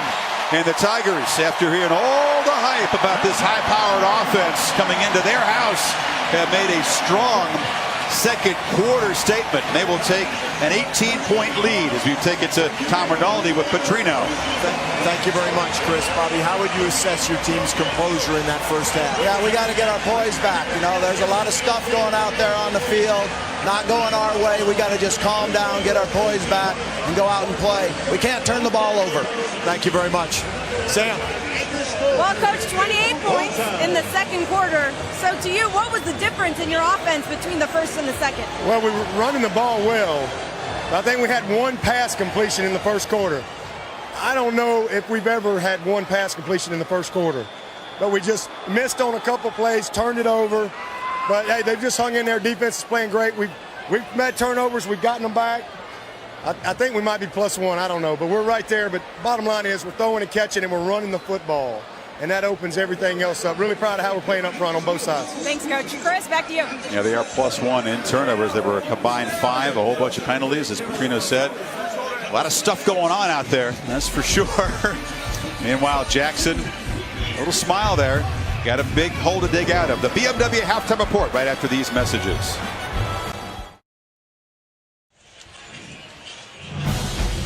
Ready for the second half. This ESPN Saturday Night Football on ABC and a presentation of the ACC on ESPN. Tigers up 18 at the break. It's been a fairly sloppy, very chippy, kind of a street fight feel to it, and the Cardinals have lost their composure, and they got to find a way to get the quarterback going. Yeah, they do. And you're right. They do have to come out, hope for a 3-and-out, keep their composure, and keep battling. But I think the first half had a lot to do with Brent Venables' game plan, which was we're going to make Lamar Jackson show that he can throw the ball. We're going to keep him in the pocket. We're going to collapse the pocket when he throws the football. We're going to try to frustrate him. This time only rushing 3. mixing up their looks. They brought pressure, they brought 3 and dropped 8. Here on a little zone read, trying to get a feel for where he should go with the ball. Instead of giving it, he holds on to it. Ben Boulware, who's been harassing him the entire first half, all over him, and able to, I think, continue to frustrate this Louisville offense. And, you know, where do you go from here? You don't panic. You're only down 18. This is an offense that can score in a blink of an eye. I think you go back to getting the ball out on the edges. Get away from that pressure. They seem to have some success with that in the first half. I think that's where Bobby Petrino will try to attack that defense. His defense has got to get the ball back from Clemson. Deshaun Watson, after a slow start, as Dabo pointed out, just 1 for 6 in the first quarter, but got to go into the second quarter. 28 points in less than 8 minutes for Clemson. And they'll try to add to the lead beginning here in the third quarter. This is Feaster. And Feaster picks his way out across the 25-yard line. Our Pacific Life game summary. All the gaudy numbers coming in on the Louisville side. Quarterback with 25 total touchdowns. Didn't have one in the first half. He was sacked 4 times. They had 3 takeaways. Trapped behind the line 7 times by that defense in orange. Up to this game, they've been tackled behind the line of scrimmage 7 times in 4 games. Tonight, in 30 minutes of football, tackle behind that line. What a plan by Brent Venables in a way they have attacked and then getting the ball back to their own offense. And Gallman, who scored a touchdown in the first half.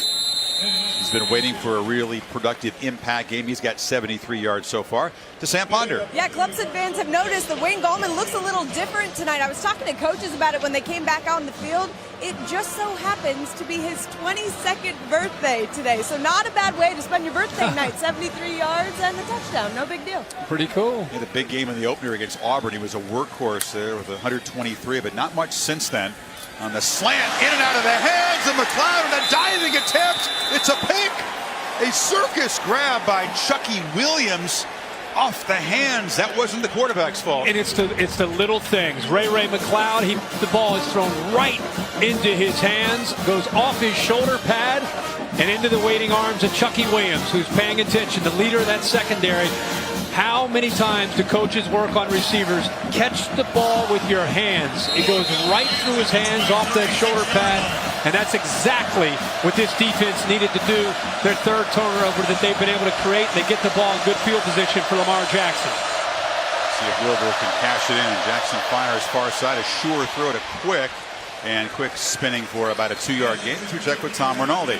Chris, thank you very much. Talked to Lonnie Galloway, the co-offensive coordinator. No fiery speeches, no broken blackboards, if you will, during halftime. Instead, trying to settle the team and remind them to be composed, that they're in this ball game. They need to get out to a good start. Obviously, that turnover, the beginning that they wanted, Chris.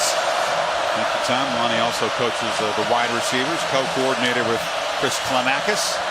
On second down, Jackson takes off and darts inside the 30. You get a glimpse of the acceleration we've seen throughout the first 4 games. Yeah, he gives a little look to the outside, and by just watch this, by looking to the outside, look at the defense react. They start to take off, and that actually opened up the middle there. And a nice block there, and the inside as well by McNeil to open it up.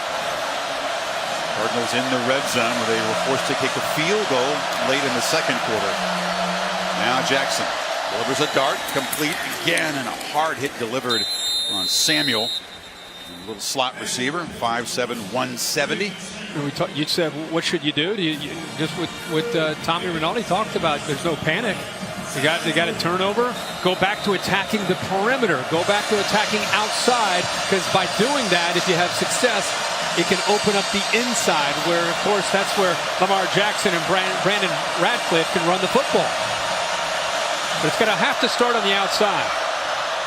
Radcliffe cuts it back, knocked down inside the 10. It'll be near a 1st and goal. I think they'll spot him with a 1st down. Here's an opportunity. This is typically where this is Lamar Jackson territory. They've been so tough to stop in these 1st and goal situations because his versatility gives them so many play calling options, doesn't it? Absolutely. The zone read is always in play here. The play action off the zone read look where you get him away from pressure.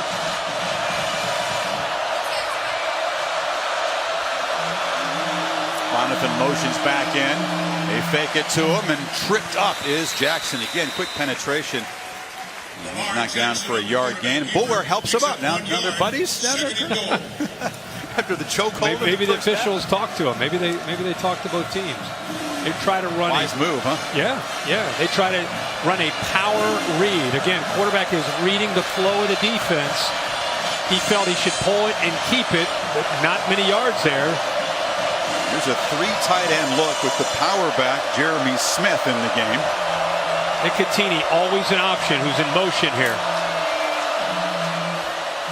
Smith, absolutely stuffed. Hit for a loss right in the middle as Dorian O'Daniel filled.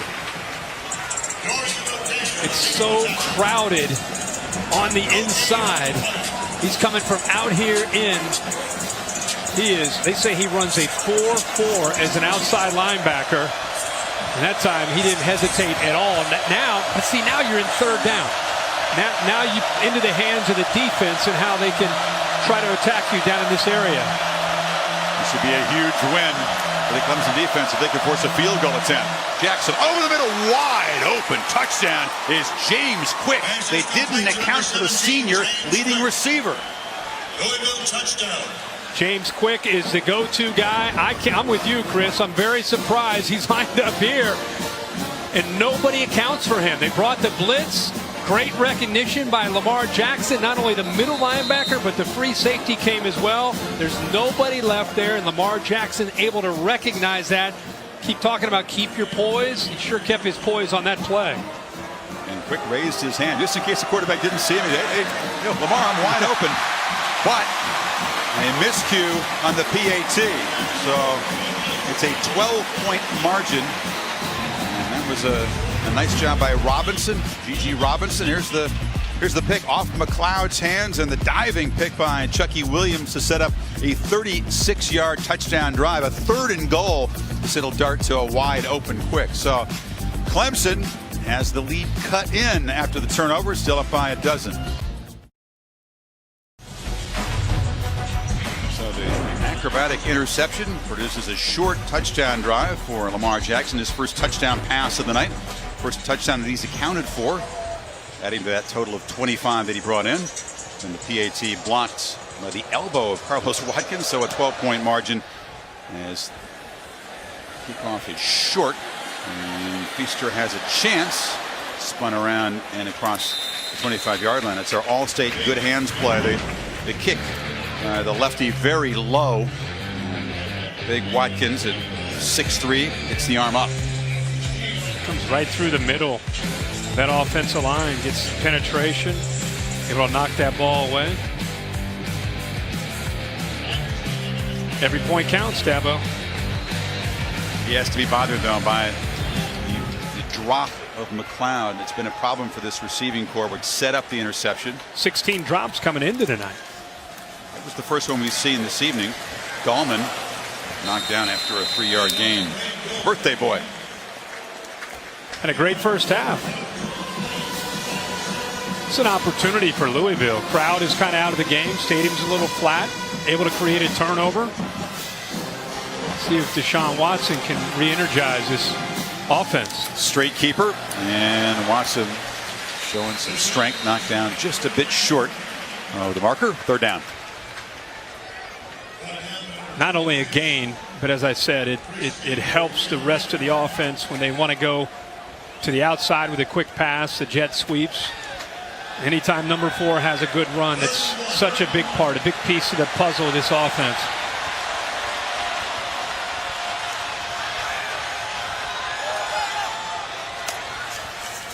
On 3rd and 1, some traffic and some confusion in the backfield as Watson and Gallman nearly collided, and Drew Bailey makes the stop, and Louisville's going to get the ball back. Yeah, I think Drew Bailey gets the penetration. You're right about the two running into each other. It's definitely some confusion with Wayne Gallman. There's Bailey, 14, who just shot his gap and beat his man. And look at Todd Grantham's defense. Whatever they said at halftime to say, hey, boys, we're not out of this game at 28-10. We get a ball back, we get a stop, we get a ball, we score, we're right back in it. Twice now the Cardinals defense does what they need to do to get the ball back to Lamar Jackson. Dangerous Jair Alexander back deep to receive Teasdale's punt.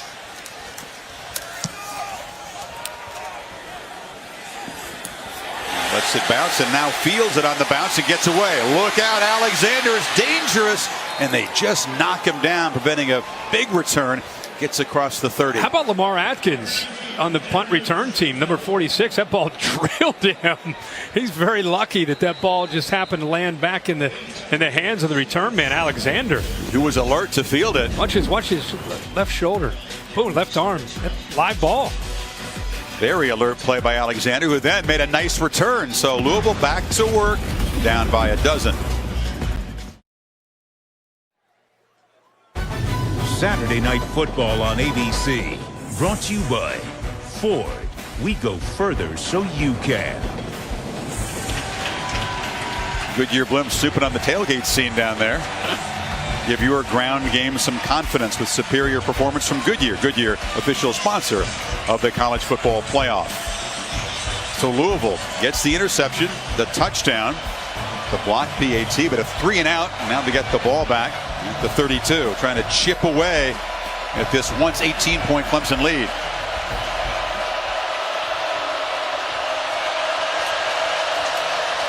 Jackson fakes it to Radcliffe immediately, puts his eyes downfield, now tries to buy time, spinning around, and he's finally knocked down for a short loss.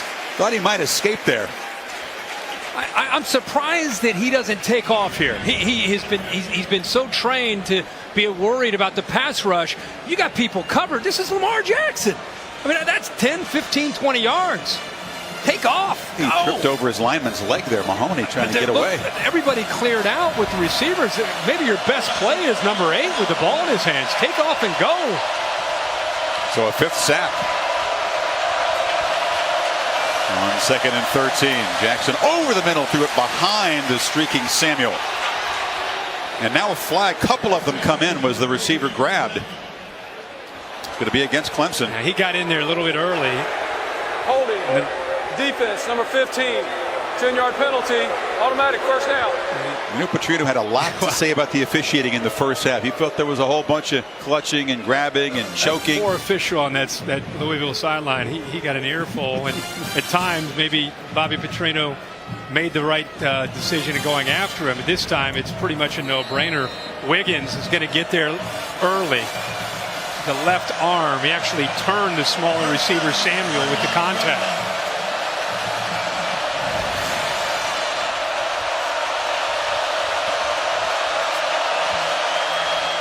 Radcliffe's got it. And he's got some room. Radcliffe into Clemson territory. Physical run down to the 43. Johnson and Bulwer combined to bring down the tough runner from Miami. Yeah, nice job here. Into the middle, into the teeth, an area that they've had a hard time running the ball. Mahoney, 56, leading the way there. Does a nice job. Great blocking. And here's that tough running from the senior Radcliffe.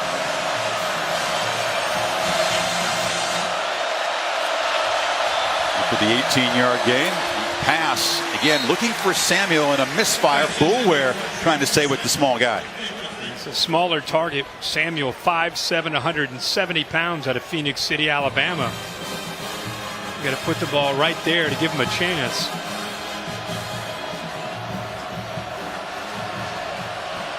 We have not called the name of Jalen Smith tonight, if at all. It has not been... I've not seen much of him. He's a sophomore. He's been a big play receiver, a guy who was averaging 25 yards a catch. One play action. Jackson looking downfield, and that one intended for quick, incomplete. Again, Jadar Johnson in coverage. It'll be 3rd and 10. Plenty of time this series to throw the football. He's back there waiting and waiting for these longer routes to develop, but just great coverage. I'll tell you, I'm impressed with Jadar Johnson.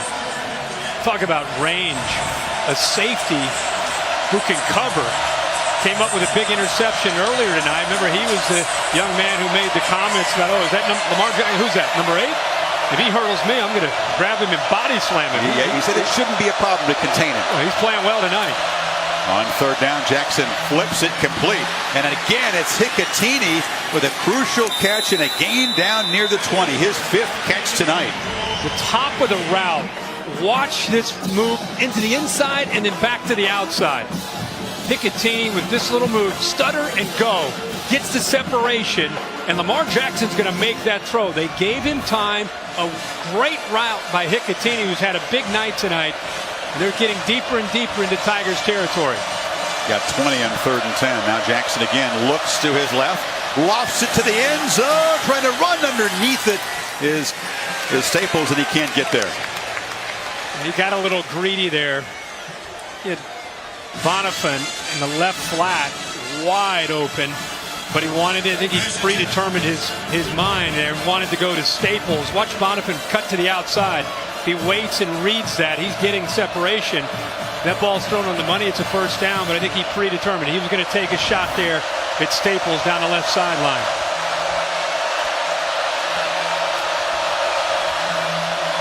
Jackson keeps it and gets around the corner, dancing free inside the 10.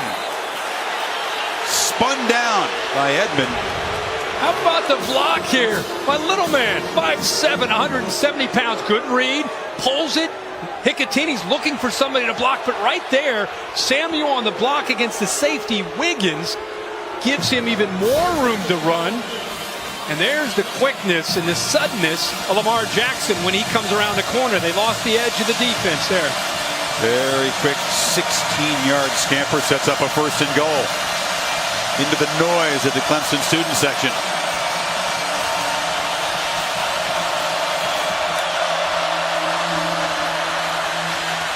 Short gain for Radcliffe to the 5. How big is this next series of plays? Louisville can further cut into the lead. Make this less than a one-score game. Yeah, make it less than a one-score game. Field goal makes it 9 because of the missed PAT before. See those arms of Brent Venables? That probably means attack, attack, attack. But remember, here's the guy right here who they've been trying to throw to. He's going to block. Look. Jackson cut down at the 1. It'll be 3rd and goal.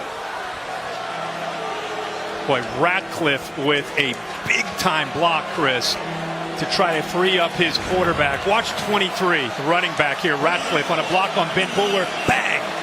Put him right on his back. I don't think he liked Buller grabbing his quarterback around the neck earlier in the game. And spotted back closer to the 2 on 3rd down. Little conference there on the left side of the O-line. A lot of big bodies for Louisville. All bunched together. Bobby Petrino running down the sidelines and gets a timeout.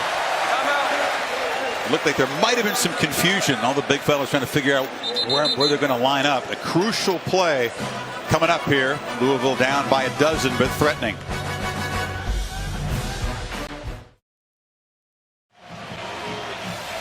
All right, partner, what's the personnel grouping? What's the play call in this crucial 3rd and goal from the 2? You always think that Lamar Jackson with the ball in his hands is the right call in these situations. But remember, Chris, earlier they ran over that left side of that offensive line with Jeremy Smith in the game, and he's back in the game. And they had success. The result was a touchdown. It's a different look after the timeout. They had 6 offensive linemen and 3 tight ends before the timeout. Now you've got Trips to the bottom and Hicatini, the tight end, to the top by himself. See if they're just trying to unclog the middle. The Tigers are all over. Look at him spying the quarterback here. It's Jackson all the way in a run, and they were ready for it. And Boulware drops him for a loss back at the 5. It's 4th down. Really surprised. A slow developing play into the boundary where Benny Boulware and the boys are able to make a play. He shoots right through here. But look how long this play takes to develop. I mean, look at Boulware's not there. There's 3 other Clemson defenders. And Kirk, I think the loss may have changed the philosophy here of Petrino. Freaky's on to try a field goal. They had a lot of momentum on that drive. I mean, they were backing Clemson up, and then the timeout kind of killed a little bit of that. Every kick is an adventure for this team at the moment. Freaky having had the PAT blocked, he was good in his earlier field goal attempt, and this one is knocked through, but again, keeps the lead at 9 as Boulware, who got trucked on the previous play, knocked on his butt by the block, comes up and makes the big stop on 3rd down.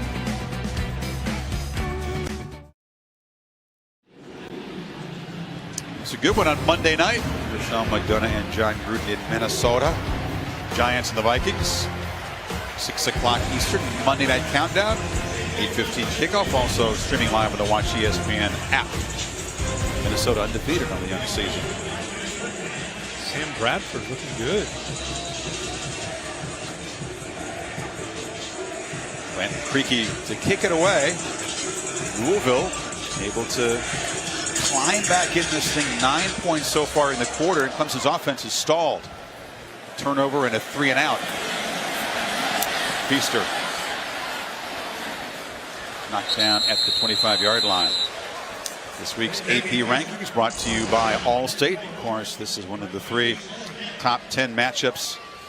Looking for a close-up. Most of these matchups this season between ranked teams, top 10 teams, haven't been very close. This one is so far. Well, the Michigan-Wisconsin game was a great old-school throwback kind of game. Where do you move Washington after that impressive? Got to move them. Woodshed, depending on what happens here tonight. But they're on their way up for sure. That was everybody watched that one. Washington, Oregon next week. Handoff inside, running right into a wall is Dahlman. Stacey Thomas, the linebacker. I said the last series what an opportunity it was for Louisville, because the crowd's kind of been taken out of this game. I don't know if the hay's in the barn for the crowd. The game's over. I don't know what's going on, but there's not a lot of energy in this building. And again, Louisville right now just quietly getting back in the game.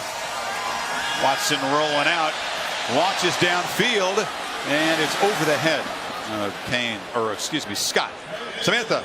Yeah, Herbie, to add to your point about the crowd noise, it's noticeably different down here, which is interesting because talking to some coaches at halftime, they all agreed this was the loudest they'd ever heard the stadium. And one of the guys around the program told me he's been here his whole life and has never heard it that loud. So maybe they just ran out of gas. I don't know. It's quite a statement. It's been loud over the years. Lots of big games in Death Valley. There's that look again. Where's the pressure coming from? If it's showing right, will they back off at the snap of the ball and come from the left? Let's see what they do. Back off at brink 5. Watson trying to get away and does. First down. Still running. And shows the elusiveness into Louisville territory. A crucial pickup for the quarterback there. They showed the pressure and then ended up backing off. They come through here. They pick it up. And once they pick it up, watch this crease. And this is what Deshaun Watson does so well. There's Gallman now as Watson has now outrushed his quarterback counterpart in this ball game. Lamar Jackson gets so much attention for how explosive he is, but Deshaun Watson is very effective, obviously, as a runner. 23 there, now flips it to Kane and gets a block, and they move the chains again inside the 40. You know, what he recognized is linebacker bailing on that third down and just started to run. He felt that, and again, that's that sixth sense that Watson has when it comes to running the football. And they're back in that attack mode that's been missing here in the second half.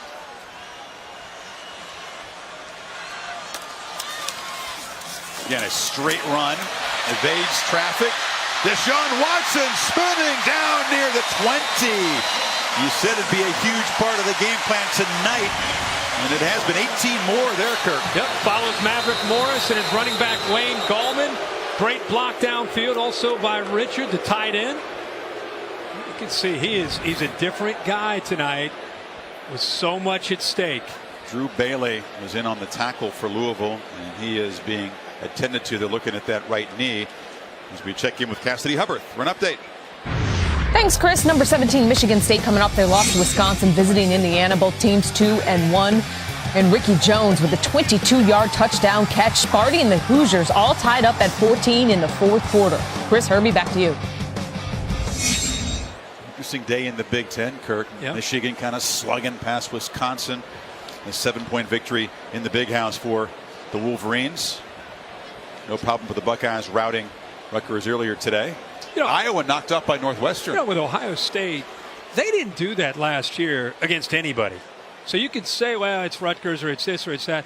I can tell you right now, Ohio State's playing with a different energy than they played with all of last year until they got to maybe the Michigan or the Notre Dame game. They're playing athletic on both sides of the ball and hungry. Something we haven't seen. To me, they're up here, and then there's the rest of the Big Ten right now, just based on what we've seen after the first 5 weeks. Strong playoff contender, as is the winner of this game. Exactly 1 month from now, the first rankings released by the college football playoff selection committee November 1st. Clemson, of course, was #1 in all weeks of the rankings a year ago. Crowd booing, speculating that Drew Bailey may have gone down to try to slow down the momentum that's been created on this drive. He's off the field right now as the Tigers set up from the 20. First down. Fake to Gallman, and Watson delivers over the middle. And the catch made by Leggett, lost the ball.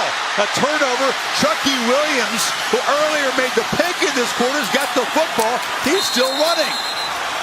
Alexander knocked it loose, Kirk. Another turnover. Alexander has been everywhere tonight. Doesn't give up on this play. Actually, it's a really well-designed play by Clemson. But watch Alexander against the big man. I don't know if that ball ended up hitting the ground. Nonetheless, whether it's an interception or a fumble, it's Louisville ball. He runs for a few steps. Yeah, it'll be a fumble recovery.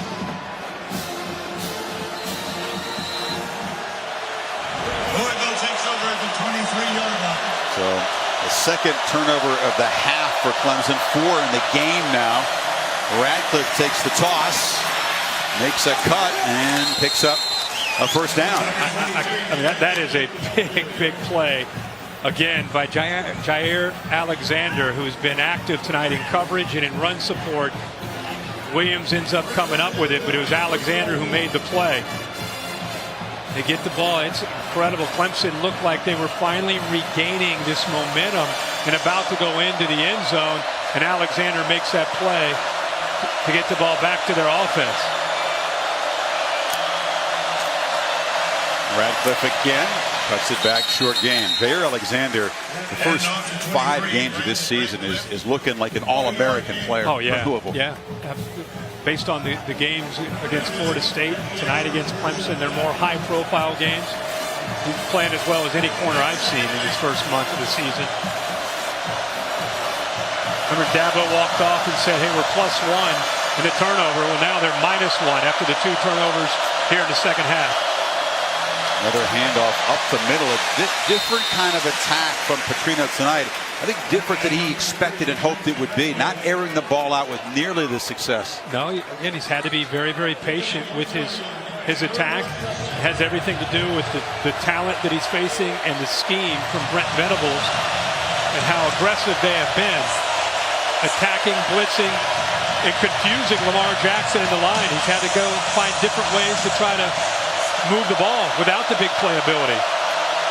Lead 7 on 3rd down. Here comes the pressure again. Jackson flips it complete, and that's Smith. And the back rumbling deep into Clemson territory.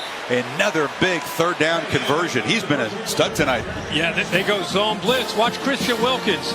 He's actually dropping in coverage. He's 300 pounds.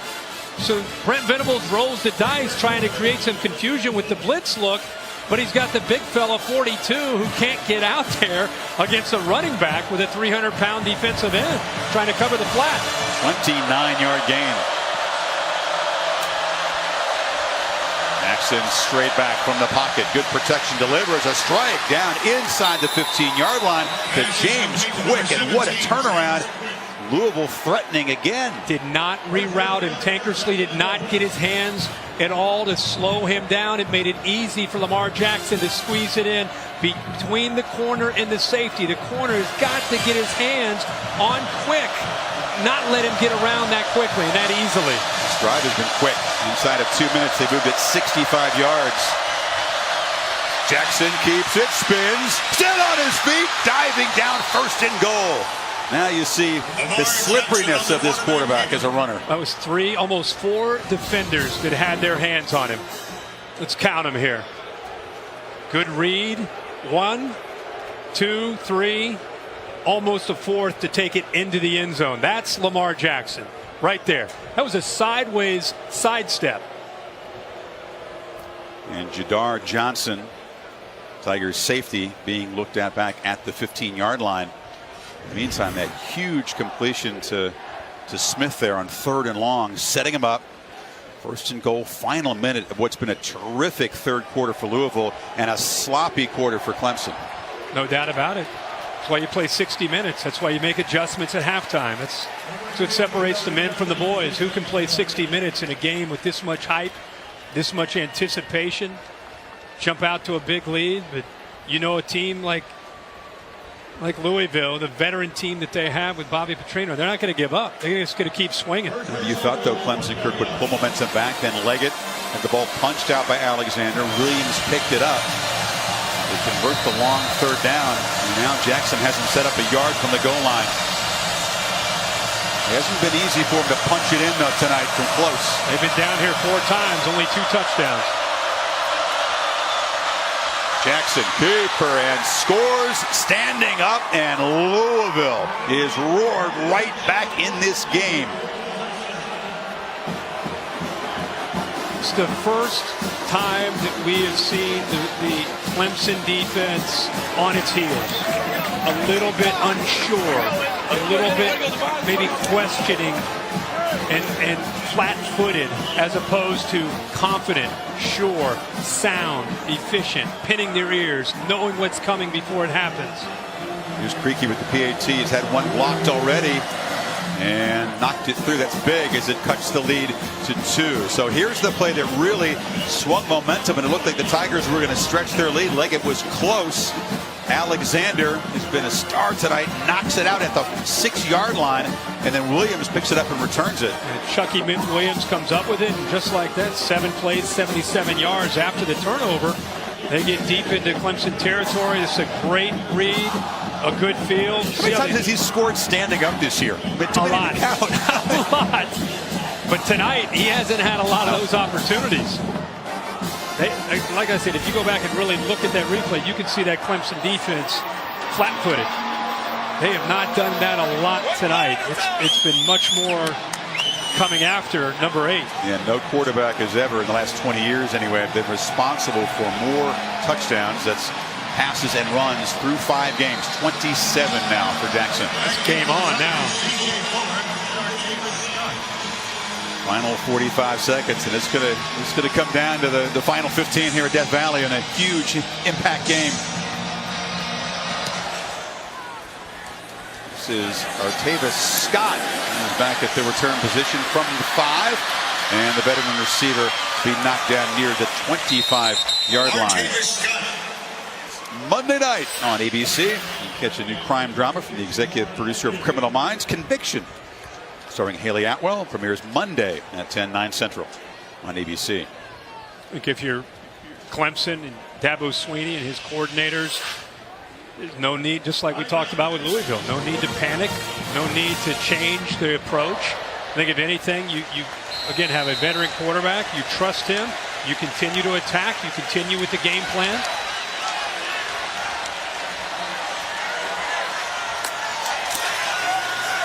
They feed Gallman. He cuts it back, and Gallman hauled down at the 35, first down yardage. It's really the first time all year we've seen Wayne Gallman resemble the back that he was a year ago. He was a workhorse week 1 against Auburn, but he's been elusive and the back that went for over 1,500 yards a year ago. And he's hit exactly 100 yards rushing tonight on 12 carries. 8.3 per carry, has the touchdown on his birthday. McLeod in motion. He takes the little pitch there, breaks a tackle in the backfield, and battles hard, but it'll be a gain of only about 3 as the final seconds tick away in the 4th quarter. All right, 100 days from the national championship game. 2 teams that feel they're on track for the playoff will battle to the final quarter at Death Valley. Back after this message and a word from your local ABC station.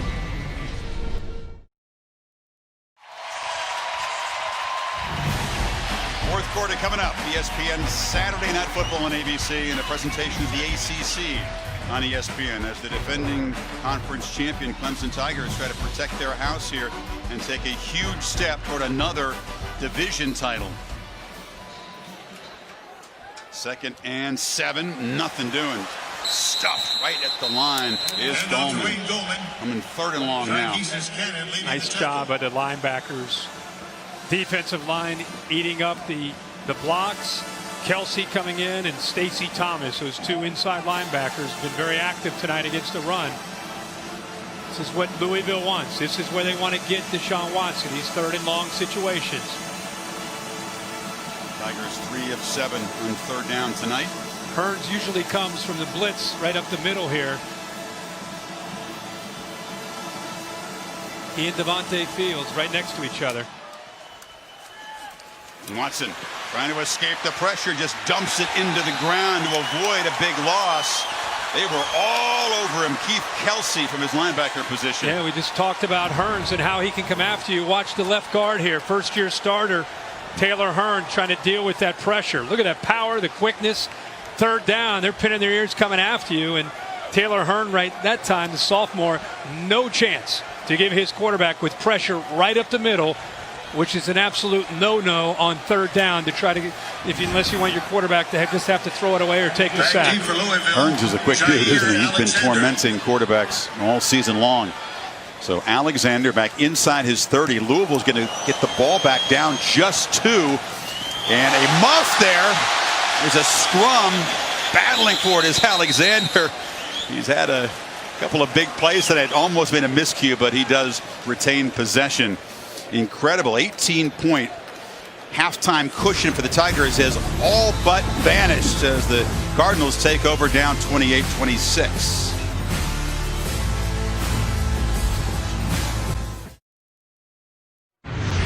Cassidy Hubbarth with your studio update. Michigan State hasn't lost consecutive games since 2012, but in trouble tonight. Mitchell Page with a touchdown catch. He also threw one earlier in Indiana with the lead with about 3 to play. Back to you guys. Cassidy, thank you. Louisville with the football now, down by 2 after a 16-point 3rd quarter. Very different expression on Lamar Jackson's face in that timeout than we saw earlier. Trying to escape the pocket here. Does get some room, does tiptoe, and then takes a shot, gets out of bounds. Remember, he lost his cool, and they were losing the street fight that was the first half. If they're not trailing all season long, Kirk, wondered how would they respond down 18 at halftime. Very well is the answer. We wondered all week how would they respond in this environment, because you knew adversity was coming, something they've not faced all year. Throughout this run, they haven't been challenged. It's been very easy. We wondered how would they handle this adversity, this crowd, this defense. Boy, they have shown a lot tonight. Jackson flips it. Hickatini's been a huge weapon. They just have not been able to cover him, whether it's been a backer or a DB, and he's loose out across the 45. Good read by Lamar Jackson. There's a blitz there by Ben Boulware, and by reading this blitz, it's just a quick little hot. Get the ball out to the tight end. Easy read, easy throw, 1st down. Louisville has scored in each of its last 4 possessions. Field goal late in the first half, touchdown, field goal, touchdown here in the second half. Jackson wanted to look left, now fires across the middle, and that's a short gain by Jalen Smith near midfield. Got to give, talking a lot about Lamar Jackson, but you've got to go back to the offensive line.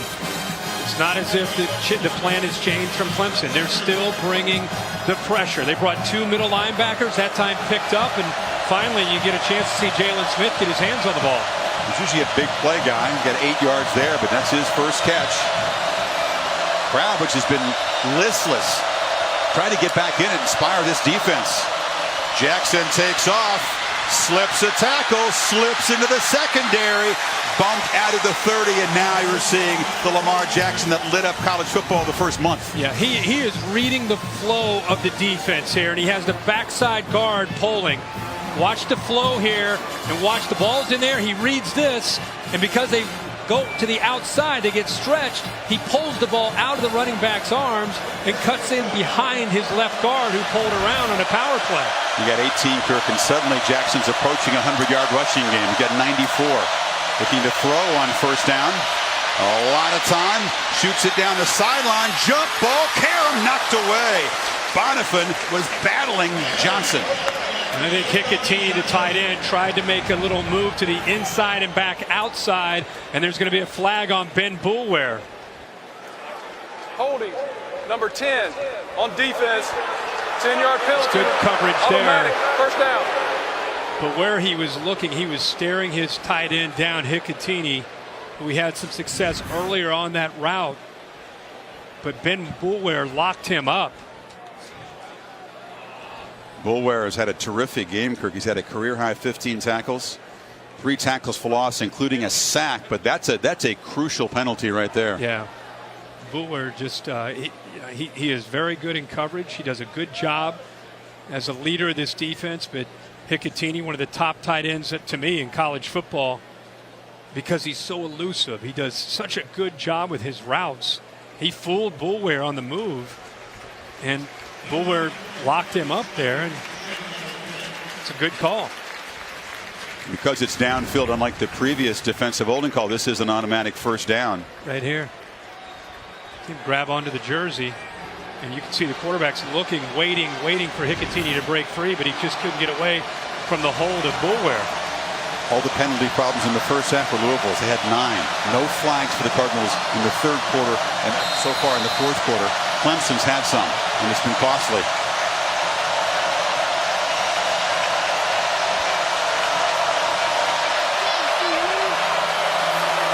And it's Radcliffe in the pistol. And that's Hicatini in motion, and now a false start. They hadn't had that happen in a while. I just jinxed them there. They've been so composed. False start. Something we saw a lot of 5-yard penalty in the first half. Yeah, again, that's Tobias Hughley. He's an ex-walk-on. He's been a 3-year starter. He's got his degree. He's going to get his master's. Very smart offensive lineman. A couple of mistakes tonight you don't expect to see from him. Had the snap earlier that caught Jackson by surprise.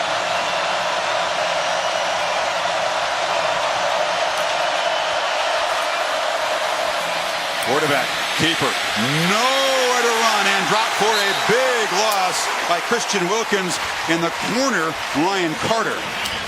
This is a misread by Lamar Jackson. This time Wilkins stays outside. Watch, he's reading 42. He stays outside. That's a give read. He gives that to the back. Instead, he holds on to it, thinking he can overcome the size of Wilkins.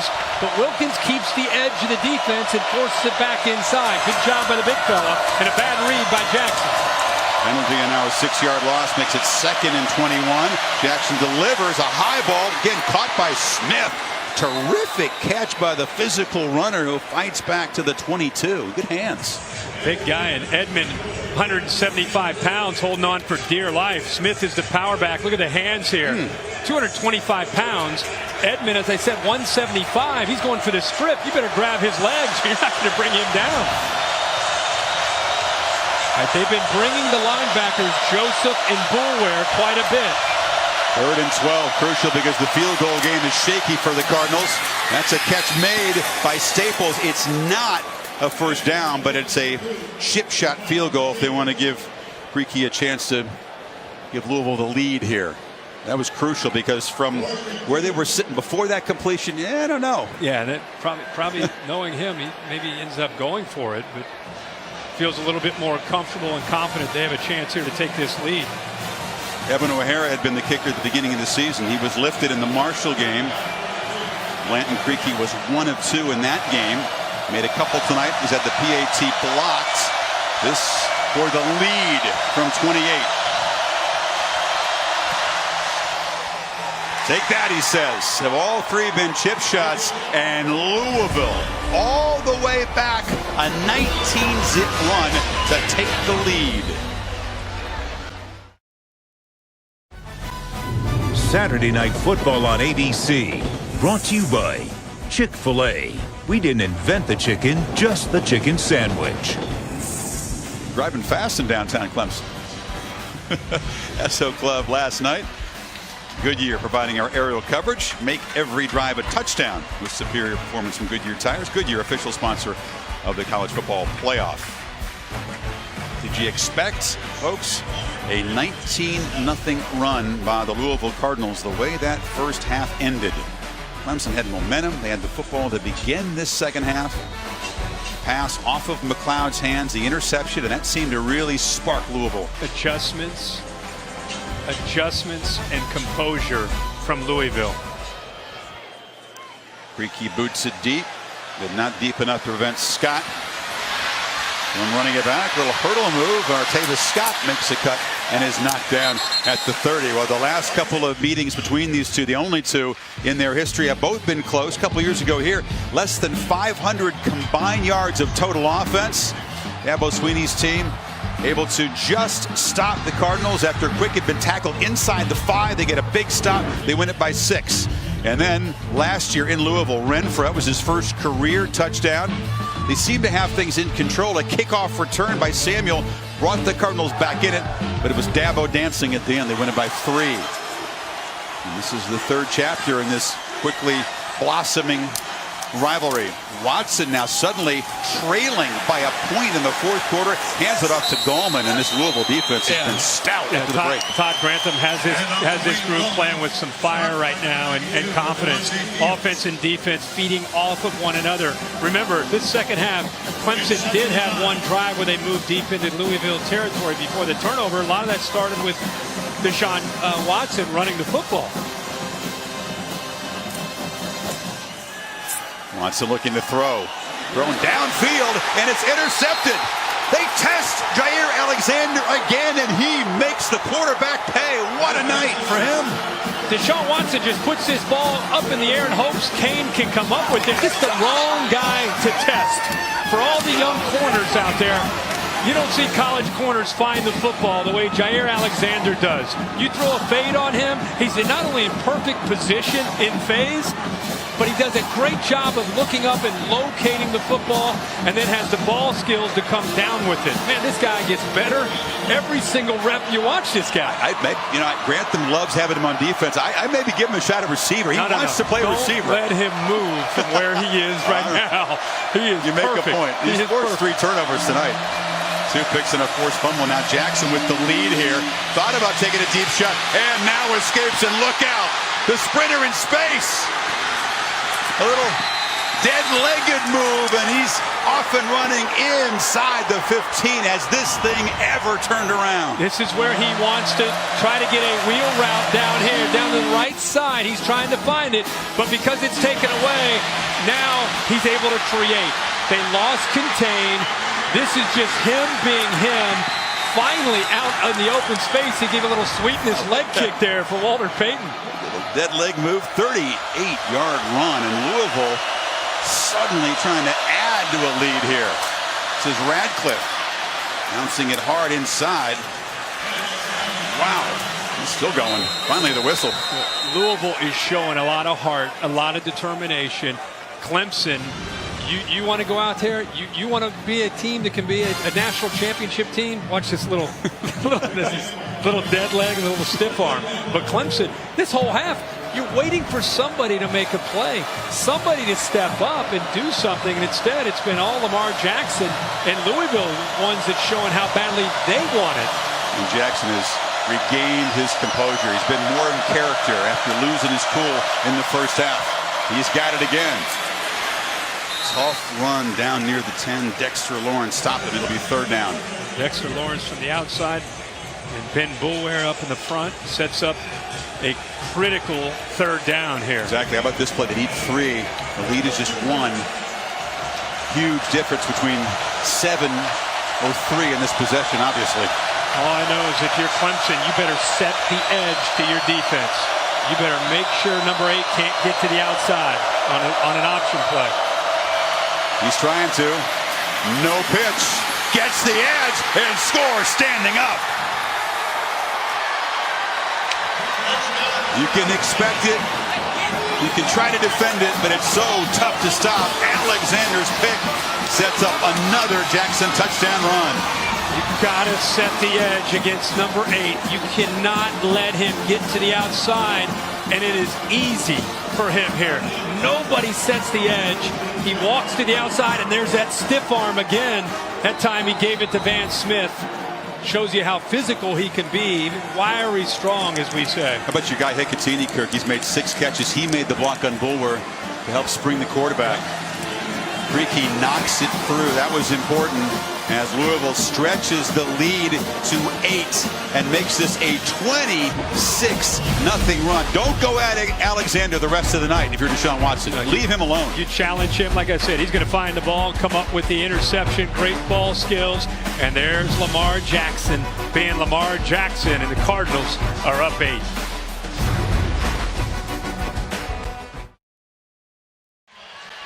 over on ESPN. UCLA up 14-7 on Arizona. And then following that game, Sports Center at night, Lisa Kearney and John Buccigross. All the highlights from another crazy day in college football. Major League Baseball, day 2 of the Ryder Cup. U.S. trying to hang on. Sports Center tonight after the game, also on the Watch ESPN app. So Dabo Swinney trying to get his offense collected here. Still a one-possession game. Once up 18, now down 8. Scott again has some room. Artavis Scott dances, cuts it back, and is in the clear. Artavis Scott just the kicker to beat. And he angles him out of bounds, but the huge return sets up Clemson at the 23. 77 yards.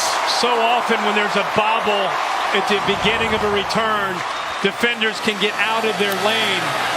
And I think that happened a little bit. It's set up perfectly off to the right. I thought he might stay to the right, but what vision and just instincts as a ball carrier. Remember, he played running back in high school. He's a guy who's just very, very gifted as a runner. And that cutback was just him. But they set it up nicely to the right. And now they've got a great opportunity. Remember, this is just a one-possession game, down 8. The veteran makes a big impact as a returner. He's had kind of a frustrating season so far as a receiver, and Watson 3 hard-earned yards. Louisville filling the hole there, and that was Josh Harvey Clemens, who actually hits his own guy. Watch this at the end. He's coming in from the top, comes in, boom, actually hits our guy Jair Alexander. Don't knock him out of the game. Keep him in the game.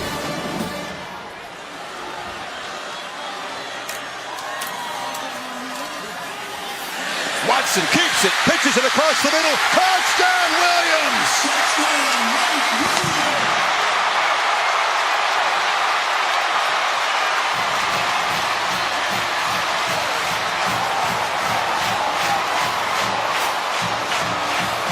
Another lightning quick, massive momentum change on the kickoff return, and now a 2-point conversion for Clemson to try to tie it.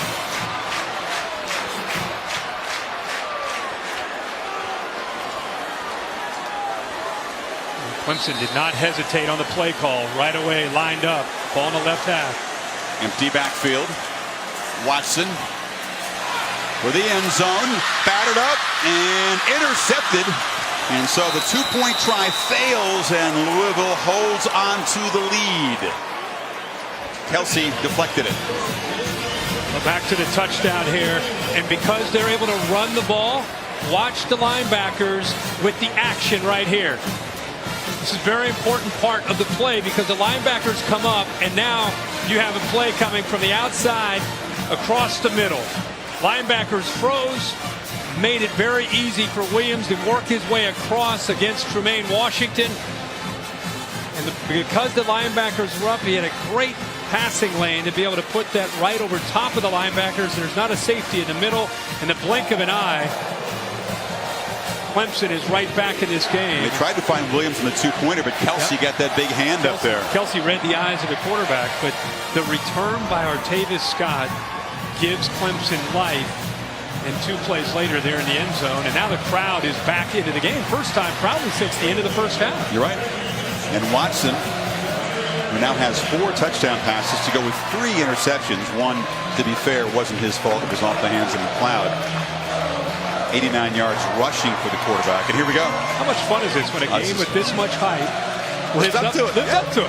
It's been a rarity, these big ranked versus ranked matchups so far this season. Very few have been one-score games.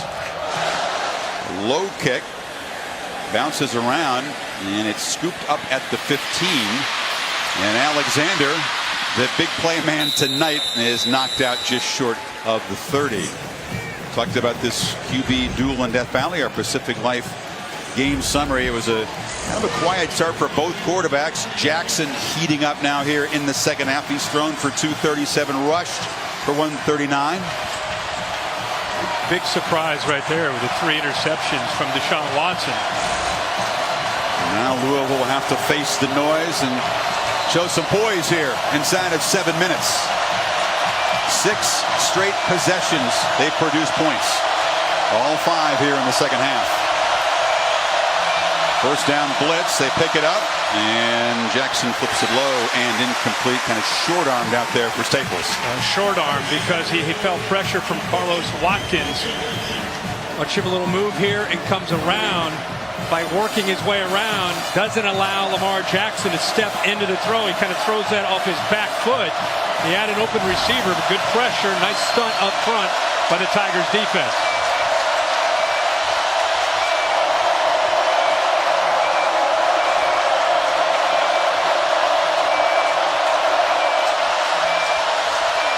Second down from the pocket, flips it short to Smith, who came out of the backfield. He's wrestled down across the 35 by Van Smith. That'll be third to about 3. If they're going to pressure you, that's a great way to just kind of let that pressure come. It's almost like a little slip screen. Let that pressure come and just throw the ball where those linebackers were before they blitzed. Now it gives them a very good chance here now on 3rd and 3. Some of the Tiger players from the sidelines jumping around. Here comes the heat. Jackson batted down, and he had Hikatini wide open in the flat, but Watkins batted it away. They just lost him here. Wide open, but Watkins with another big play. You saw him pressure the quarterback, and this time watch him time this up right here. Watch him get his hand up and knock that ball away. I mean, you can see Hikatini, nobody close to him. That's an easy first down for the Cardinals. What do they teach these guys? If you can't get to the quarterback, get your hands up. Be an athlete, knock it down. He timed it up. It's Ray McLeod trying to set up the Tigers in good field position. King gets a high, deep, booming punt away. McLeod has to retreat and call fair catch. So Clemson down by 2, 6:11 to go. Welcome back to Clemson, where the Tigers trail by 2 late in the 4th. If you're a Tiger fan, some potentially difficult news. After that last drive, quarterback Deshaun Watson came off the field, received medical attention that entire drive on the inside of his right knee. He motioned like someone hit him on the outside. He's obviously back in there, gonna try and still play, but we'll see if he can run the same. All right, thanks, Sam. It was D'Angelo Brown, a 310-pounder who fell on the quarterback's knee. He looks like he's okay. Gallman stopped by Alexander, who's now in some pain. It's such a big part of their defense. It's obvious pain. But boy, that report from Sam about Deshaun Watson, that was D'Angelo Brown at over 300 pounds coming down on his right knee. Of course, the knee was the problem for Watson at the end of the 2014 season. Now Alexander kind of holding the inside of his leg. Hate to see that.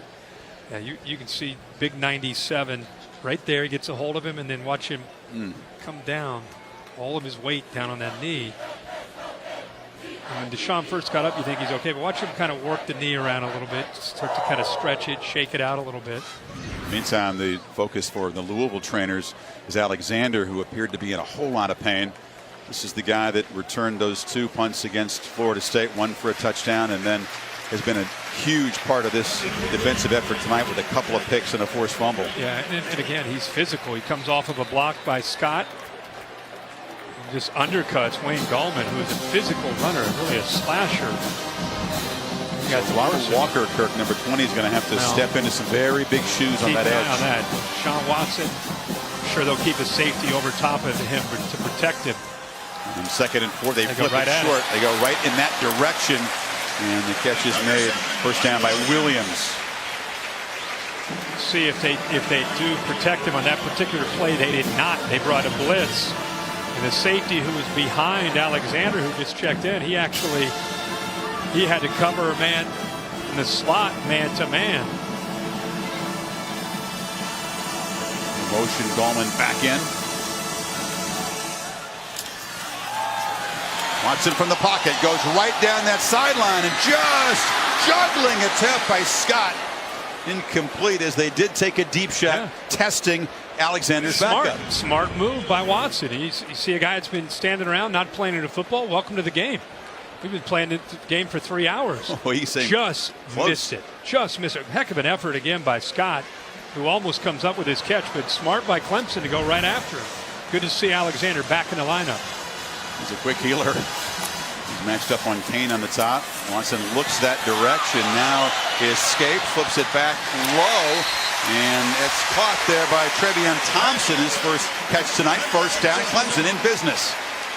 Good job there, again, just patiently waiting. He's not looking to scramble to take off. He's scrambling to buy time and wait for a receiver to break free.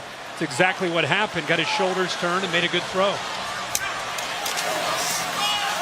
Gallman hammers forward inside the final 5 minutes now. A 26-0 run by Louisville after halftime to take the lead. Clemson stops it with a touchdown. And field goal away from taking the lead here. So much at stake in this football game for these two teams. How fitting that it comes down to the last 5 minutes with the game on the line. Watson steps up and now spins back into traffic, picks up a couple of yards. It'll be 3rd and 6. He does appear to be struggling with that knee that Sam talked about. Yeah, absolutely. Not quite the same aggressiveness when he pulled that ball down. A big 3rd down. He was helped up and grimace was evident.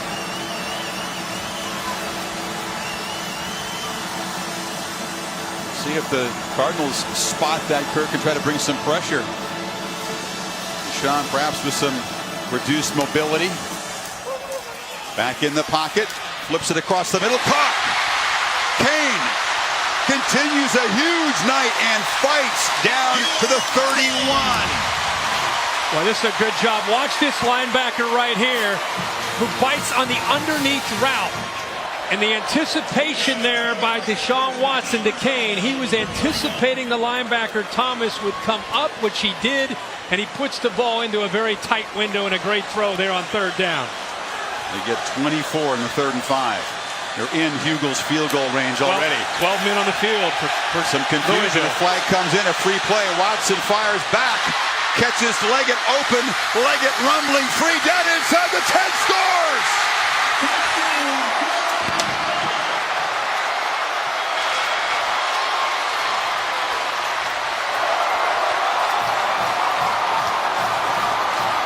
With a free play, Watson took advantage, and Leggett rumbles all the way to the end zone. It had been a quiet night for Jordan until that one. There was confusion from the very beginning on that play from Louisville. The sidelines trying to get the attention of the defense with 12 men on the field, and you'll see in this replay. What a drive, though, Kirk. 8 plays, 85 yards, and 257 with the lead 4. They'll go for 2 again. How about the 3rd down throw on the last play before the touchdown? 24-yarder to Kane.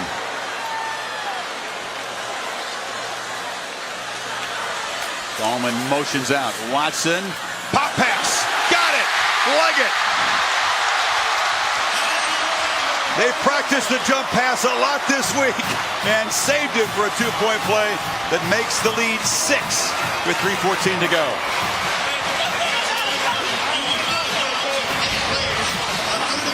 Yeah, if you look at this defense, you can see there's confusion. Right now, you already have 12 men on the field.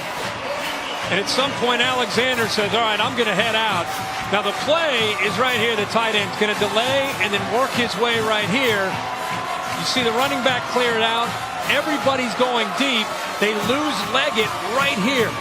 Right here. Good job. The play is designed to get the ball to him. And I'll tell you, Leggett at 260, once he made that catch, he turned and showed a lot of speed himself. He had the tricky touchdown last year against Louisville. He lined up as a left tackle. They lost him. Watson hit him, and another huge play. And how about the Tigers roaring back here with a couple of touchdowns to reclaim a lead that's now 6. What does Lamar Jackson have up his sleeve and what has developed after a scoreless first quarter into the kind of quarterback duel we expected? 2-point play. Love the call there, the pop pass there. Jump pass, jumping crowd. Samuel He brought a kickoff back to the house against the Tigers a year ago. Tries to set up Jackson in good field position if he can. Hugel with a nice kickoff, and it'll be a touchback. AT&T inside access earlier today. You roll out the orange carpet, and the Tigers make that dramatic entrance.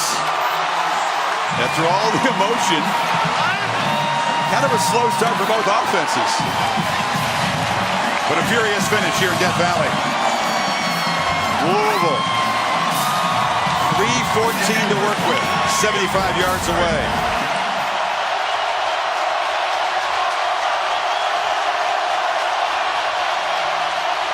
Jackson back, delivers near side, and a battle for the ball won by Staples, complete for a first down. A long throw by Jackson. People still want to question Lamar Jackson's ability to make a throw. Looks pretty good, doesn't he? Drops back when he has time to throw, throws in rhythm. Good timing there with Staples, who beats his man Marcus Redmond. Pretty good way to start a drive with this building and stadium about to collapse. It's so loud in here. Jackson again, spinning, escaping, slips and slides his way for an 8-yard gain. Should have been a loss. Absolutely. And, you know, when you're talking about Dexter Lawrence and Christian Wilkins, having both of them having their hands on you in the backfield, and you somehow shake them. What a difference. A first down sack or an 8-yard gain. Enormous in this situation. Jackson from the pocket delivers a short pass. It's a first down. Sicatini knocked by Van Smith. He moved the sticks again. He's had a big night tonight. Looks like he may have to, I don't know if he's cramping or what it might be, but he's going to have to sit out. He is a big factor in this offense. They need him back out there. Trying to get him some water, get him hydrated. The wear and tear of this game beginning to show on both sides. 6 of his 7 catches have been for first down. And Jackson in the flat. They lose track of Big Smith, and he rumbles into Tiger territory at the 45. After that first throw, Clemson, I think, really it created some confidence that this is going to be fine. Everything's fine. Lamar Jackson, and I think what it did is it forced Clemson to sit back a little bit defensively. And you know at some point they're going to crank back that pressure with the outside pressure and the middle linebackers blitzing. But Lamar Jackson right now from up here looks to be very, very comfortable after watching this defense and their plan and how they're trying to slow him down. 2nd and 1, option keeper still dancing in the clear. Jackson now shows the power and gets down inside the 30. How about the vision? And watch this linebacker flow. You better be careful doing that with number 8. You start to overrun a play and get too aggressive. He senses that and has the vision to be able to cut back anywhere on this field. And Jackson delivers a throw far side. They use the cushion. Quick makes the catch, and he's knocked out of bounds. The clock will stop with a minute 32. And 2 timeouts. College football, the first down, out of bounds. This is an eternity. Maybe you don't want to score too quickly. I was going to say, this is an eternity for Lamar Jackson. Time is not an issue. It's about execution and trying to find the open man. Jackson rips a quick throw and a catch again by Reggie Bonifant, who gets involved now. They're inside the 15 with a minute 27 to play. Bonifant, 6'3", 210 pounds. Great size. I mean, think about what's at stake here. You're talking about with Florida State losing, you're talking about the winner's going to go to the ACC championship game, maybe the Heisman Trophy on the line. I mean, you're talking about a lot at stake in a game that's played on October 1st. Now a month away from those first playoff rankings, and again, because Louisville's already destroyed the Seminoles, their schedule is so favorable going forward. If they can come out here with a victory, as we remind you about the Ford wrap-up show coming up after this, if they get out of here, we'll show you the schedule. It is incredibly favorable. They'll be a solid favorite to roll to the ACC championship game. The only team that can beat Louisville if they win tonight is Louisville. Nobody can beat them on their schedule. Houston, I beg your pardon. Houston, I'm thinking ACC. Yeah. Houston would be. Think about what Thursday Houston's doing watching this game. Houston wants Louisville to win this game in the worst way. That would be a huge game in November. But as far as ACC is concerned, the winner of this game is headed to Orlando in the ACC championship game, in my opinion. Clemson trying to protect this lead. Backed up. Louisville 12 yards from a go-ahead touchdown. Boulware's had a monster night. Can he come up with one more big play? Smith just hammers and tests the middle, and Boulware's there to stop him. Not necessarily in a hurry. Bobby Petrino trusts this team, this offense. They have struggled when they've gotten down inside that 5-yard line to get touchdowns. Second half, it's been a little bit of a different story, but first half, that was a challenge for them. Remember the big stand a year ago here? They stopped Notre Dame from trying to get in and force overtime. Jackson rolls out of the pocket and sprints out of bounds. An aggressive shove inside the 10. It will be third down. 48 seconds to go. Really good coverage there by Clemson. Nowhere for Lamar Jackson to go with the ball, and good pursuit there by the safety. Johnson sets up this third down. Should mention Hicatini is back in the lineup. Yeah, he's hurting, but he just trotted on for this crucial play. Looks like he's going to be lined up on the left side. I got you, buddy. There. Jackson spins, escapes, still alive, fires to the end zone, incomplete. Wow. Somehow he avoided the loss of the fourth down. He avoids the blitz. The corner that time, Carter had him. And then Watkins had him. Blitz comes from the right. Looks like he might be down. Watkins, I thought, had him. A third defender comes in. There's Boulware. And look how close he came to finding his tight end, Hicatini. Van Smith was in coverage there. There's the corner blitz. My gosh, he is so elusive. 3 different Tiger defenders had a chance at him. But how about how he kept his eyes downfield, waiting for the tight end to come free? Almost made the play. Coverage down there was great. So it comes down to this play. After all this back and forth, after more than 1,000 yards of total offense, 80 points. Jackson's moved Louisville 66 yards, but it all comes down to a 4th down and 7. First down about the 2-yard line. Still have 1 timeout left. Got to believe that Brent Venables will come after him.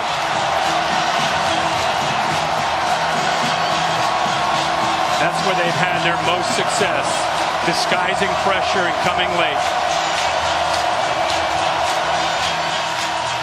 Does Jackson have some magic late?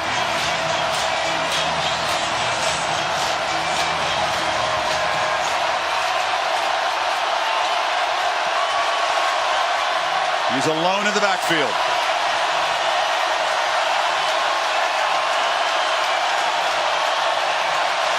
And they showed blitz and got the offensive line to flinch, Kirk. Number 72, offense, 5-yard penalty. That's what we saw a lot of in the first half when the crowd was a factor, the offensive line struggling, anticipating when the blitz is coming and jumping. But it does give them a little bit more room to work with for the receivers and for the passing game.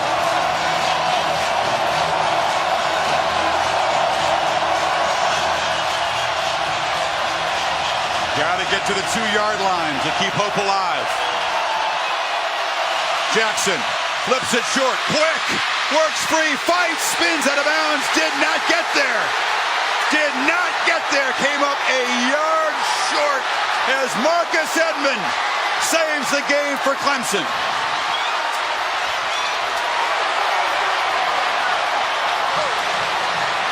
Didn't you just say something about if this feels like Notre Dame? Yep. It really does in the same end zone. The Tigers defense comes up with a stop. He's in the inside. He works to the outside. Nobody's in the flat. Quick's trying to get to that first down marker. Comes well short. Did he have cut it back inside there? I thought he would have tried to fight to get the first down. He might have lost track of where he needed to get exactly. Because I think if he'd known that, he would have tried to fight inside, thought his way. Or lower your shoulder and try and run over the defender. As it turned out, that false start penalty 5 yards back perhaps did cost him. They're going to check the spot on replay, but I think it's going to confirm what we've seen. And Jackson got to get to the 2-yard line for the first down.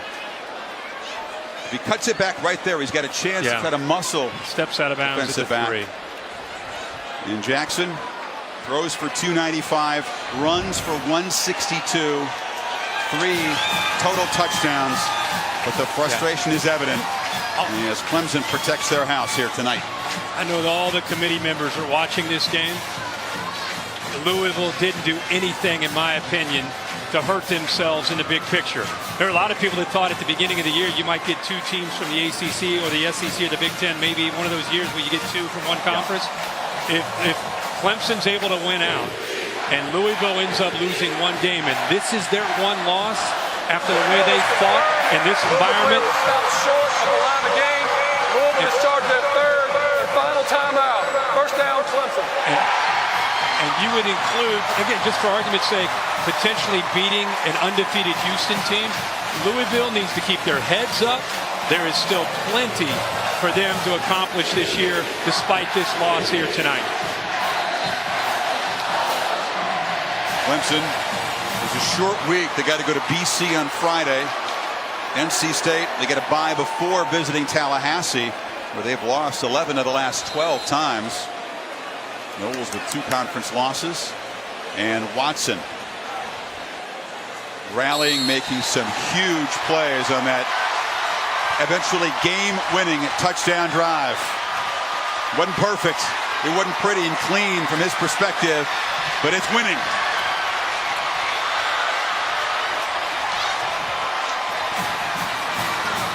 An ACC showdown, a quarterback duel in Death Valley that lived up to the hype and then some. As the sea of orange engulfs this field. A yard short for Jackson and the Cardinals on that 4th down play. Somewhere in that sea of humanity is Sam with Dabo Sweeney. Yes, we got a little security, Coach. That is a huge win. How would you describe the significance of this one? Say that again. How would you describe the significance of this huge win? Well, we want to be 12-0, and you can't win 12 till you win 5. So there's a great win. Listen, Louisville played their hearts out. We stuck it up in the 3rd quarter. We had the right plays, but we fumbled the ball, turned it over. But at the end of the day, you either have the heart or you don't. You have the will to win or you don't. And what can you say, man? Our fans were awesome. And at the end of the day, this is 19 in a row at home. And we're moving on to the next one. Thank you, Lord. Coach, when you look at what Deshaun was able to do down the stretch, a guy falls on his knee. He's out there a little hobbled. What can you say about your quarterback tonight? Well, here's what's great about tonight. A lot of adversity. I mean, you got balls that are tipped, perfect throws, interceptions, some crazy things. You throw a touchdown pass to Leggett, he gets a fumble, but they kept playing. We always talk about just play the next play. But at the end of the day, us coaches get way too much credit. This is a game, players make plays. That's how you win football games.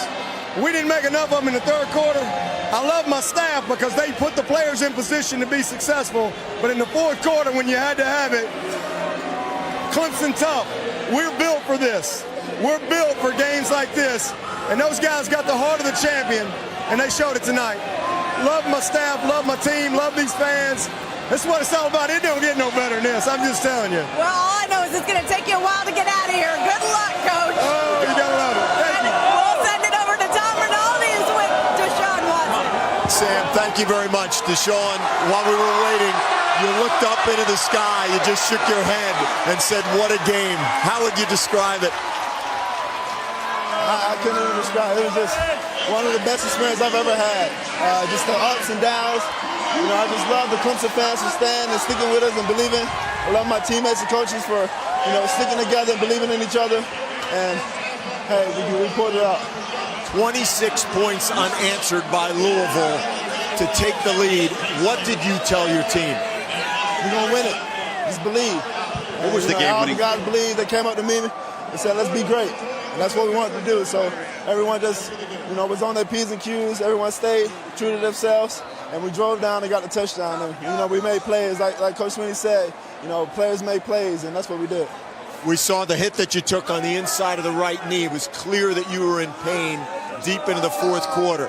What's the state of how you're doing physically right now, and what did you have to overcome? Oh, I'm good. I'm a soldier, so I'm gonna play through it regardless. But I'm fine, nothing serious, and we're just gonna celebrate tonight and then get ready for Boston College. Finally, Deshaun, there was a great deal of talk about the quarterback on the other side. He got a tremendous amount of attention. What did you show folks tonight?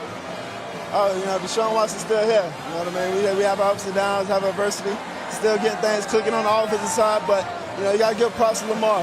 He's a great player. He's a hard worker. He didn't quit to the very end. And then, Louisville's a great team. So, give them props, give them credit. It was a hard-fought battle, but, hey, Tigers on top. Congratulations on the win, Deshaun. Thank you. Chris? All right, Tom, thank you. Props to Lamar Jackson, indeed, as he walks off disappointed. But as you said, Kirk, this loss does not knock Louisville out of the playoff consideration. Not the way this happened tonight. The All-State bus presenting this week's All-State street cred. Yeah, we waited because there's so many good games today to find out the team that had the most impressive performance. You, of course, have North Carolina, you have Tennessee, but tonight it's Clemson, 42-36, top 5 matchup. Two teams that did not disappoint. You can see what the defense Deshaun did, and 19th straight home wins, so they definitely deserve it. That's a school record for home wins, and it's also the longest streak in the country because Florida State lost earlier today to North Carolina on that late field goal. And the fans, many of them making their way up the hill. The Tigers ran down to begin this dramatic evening as Watson is congratulated. It's a short week. He says he's okay. He says he's a soldier. No doubt he's right about that. They have to go to Boston College, which can be a difficult defense at times. And again, it's just a Friday night game. So with what's happened to Florida State right now, especially with their defense, couple losses, the winner of this game's in the driver's seat, and you got to believe Clemson, unless they implode in a game, they have a great shot to get into the ACC championship game now, and eventually, ultimately, their goal of being one of the playoff teams.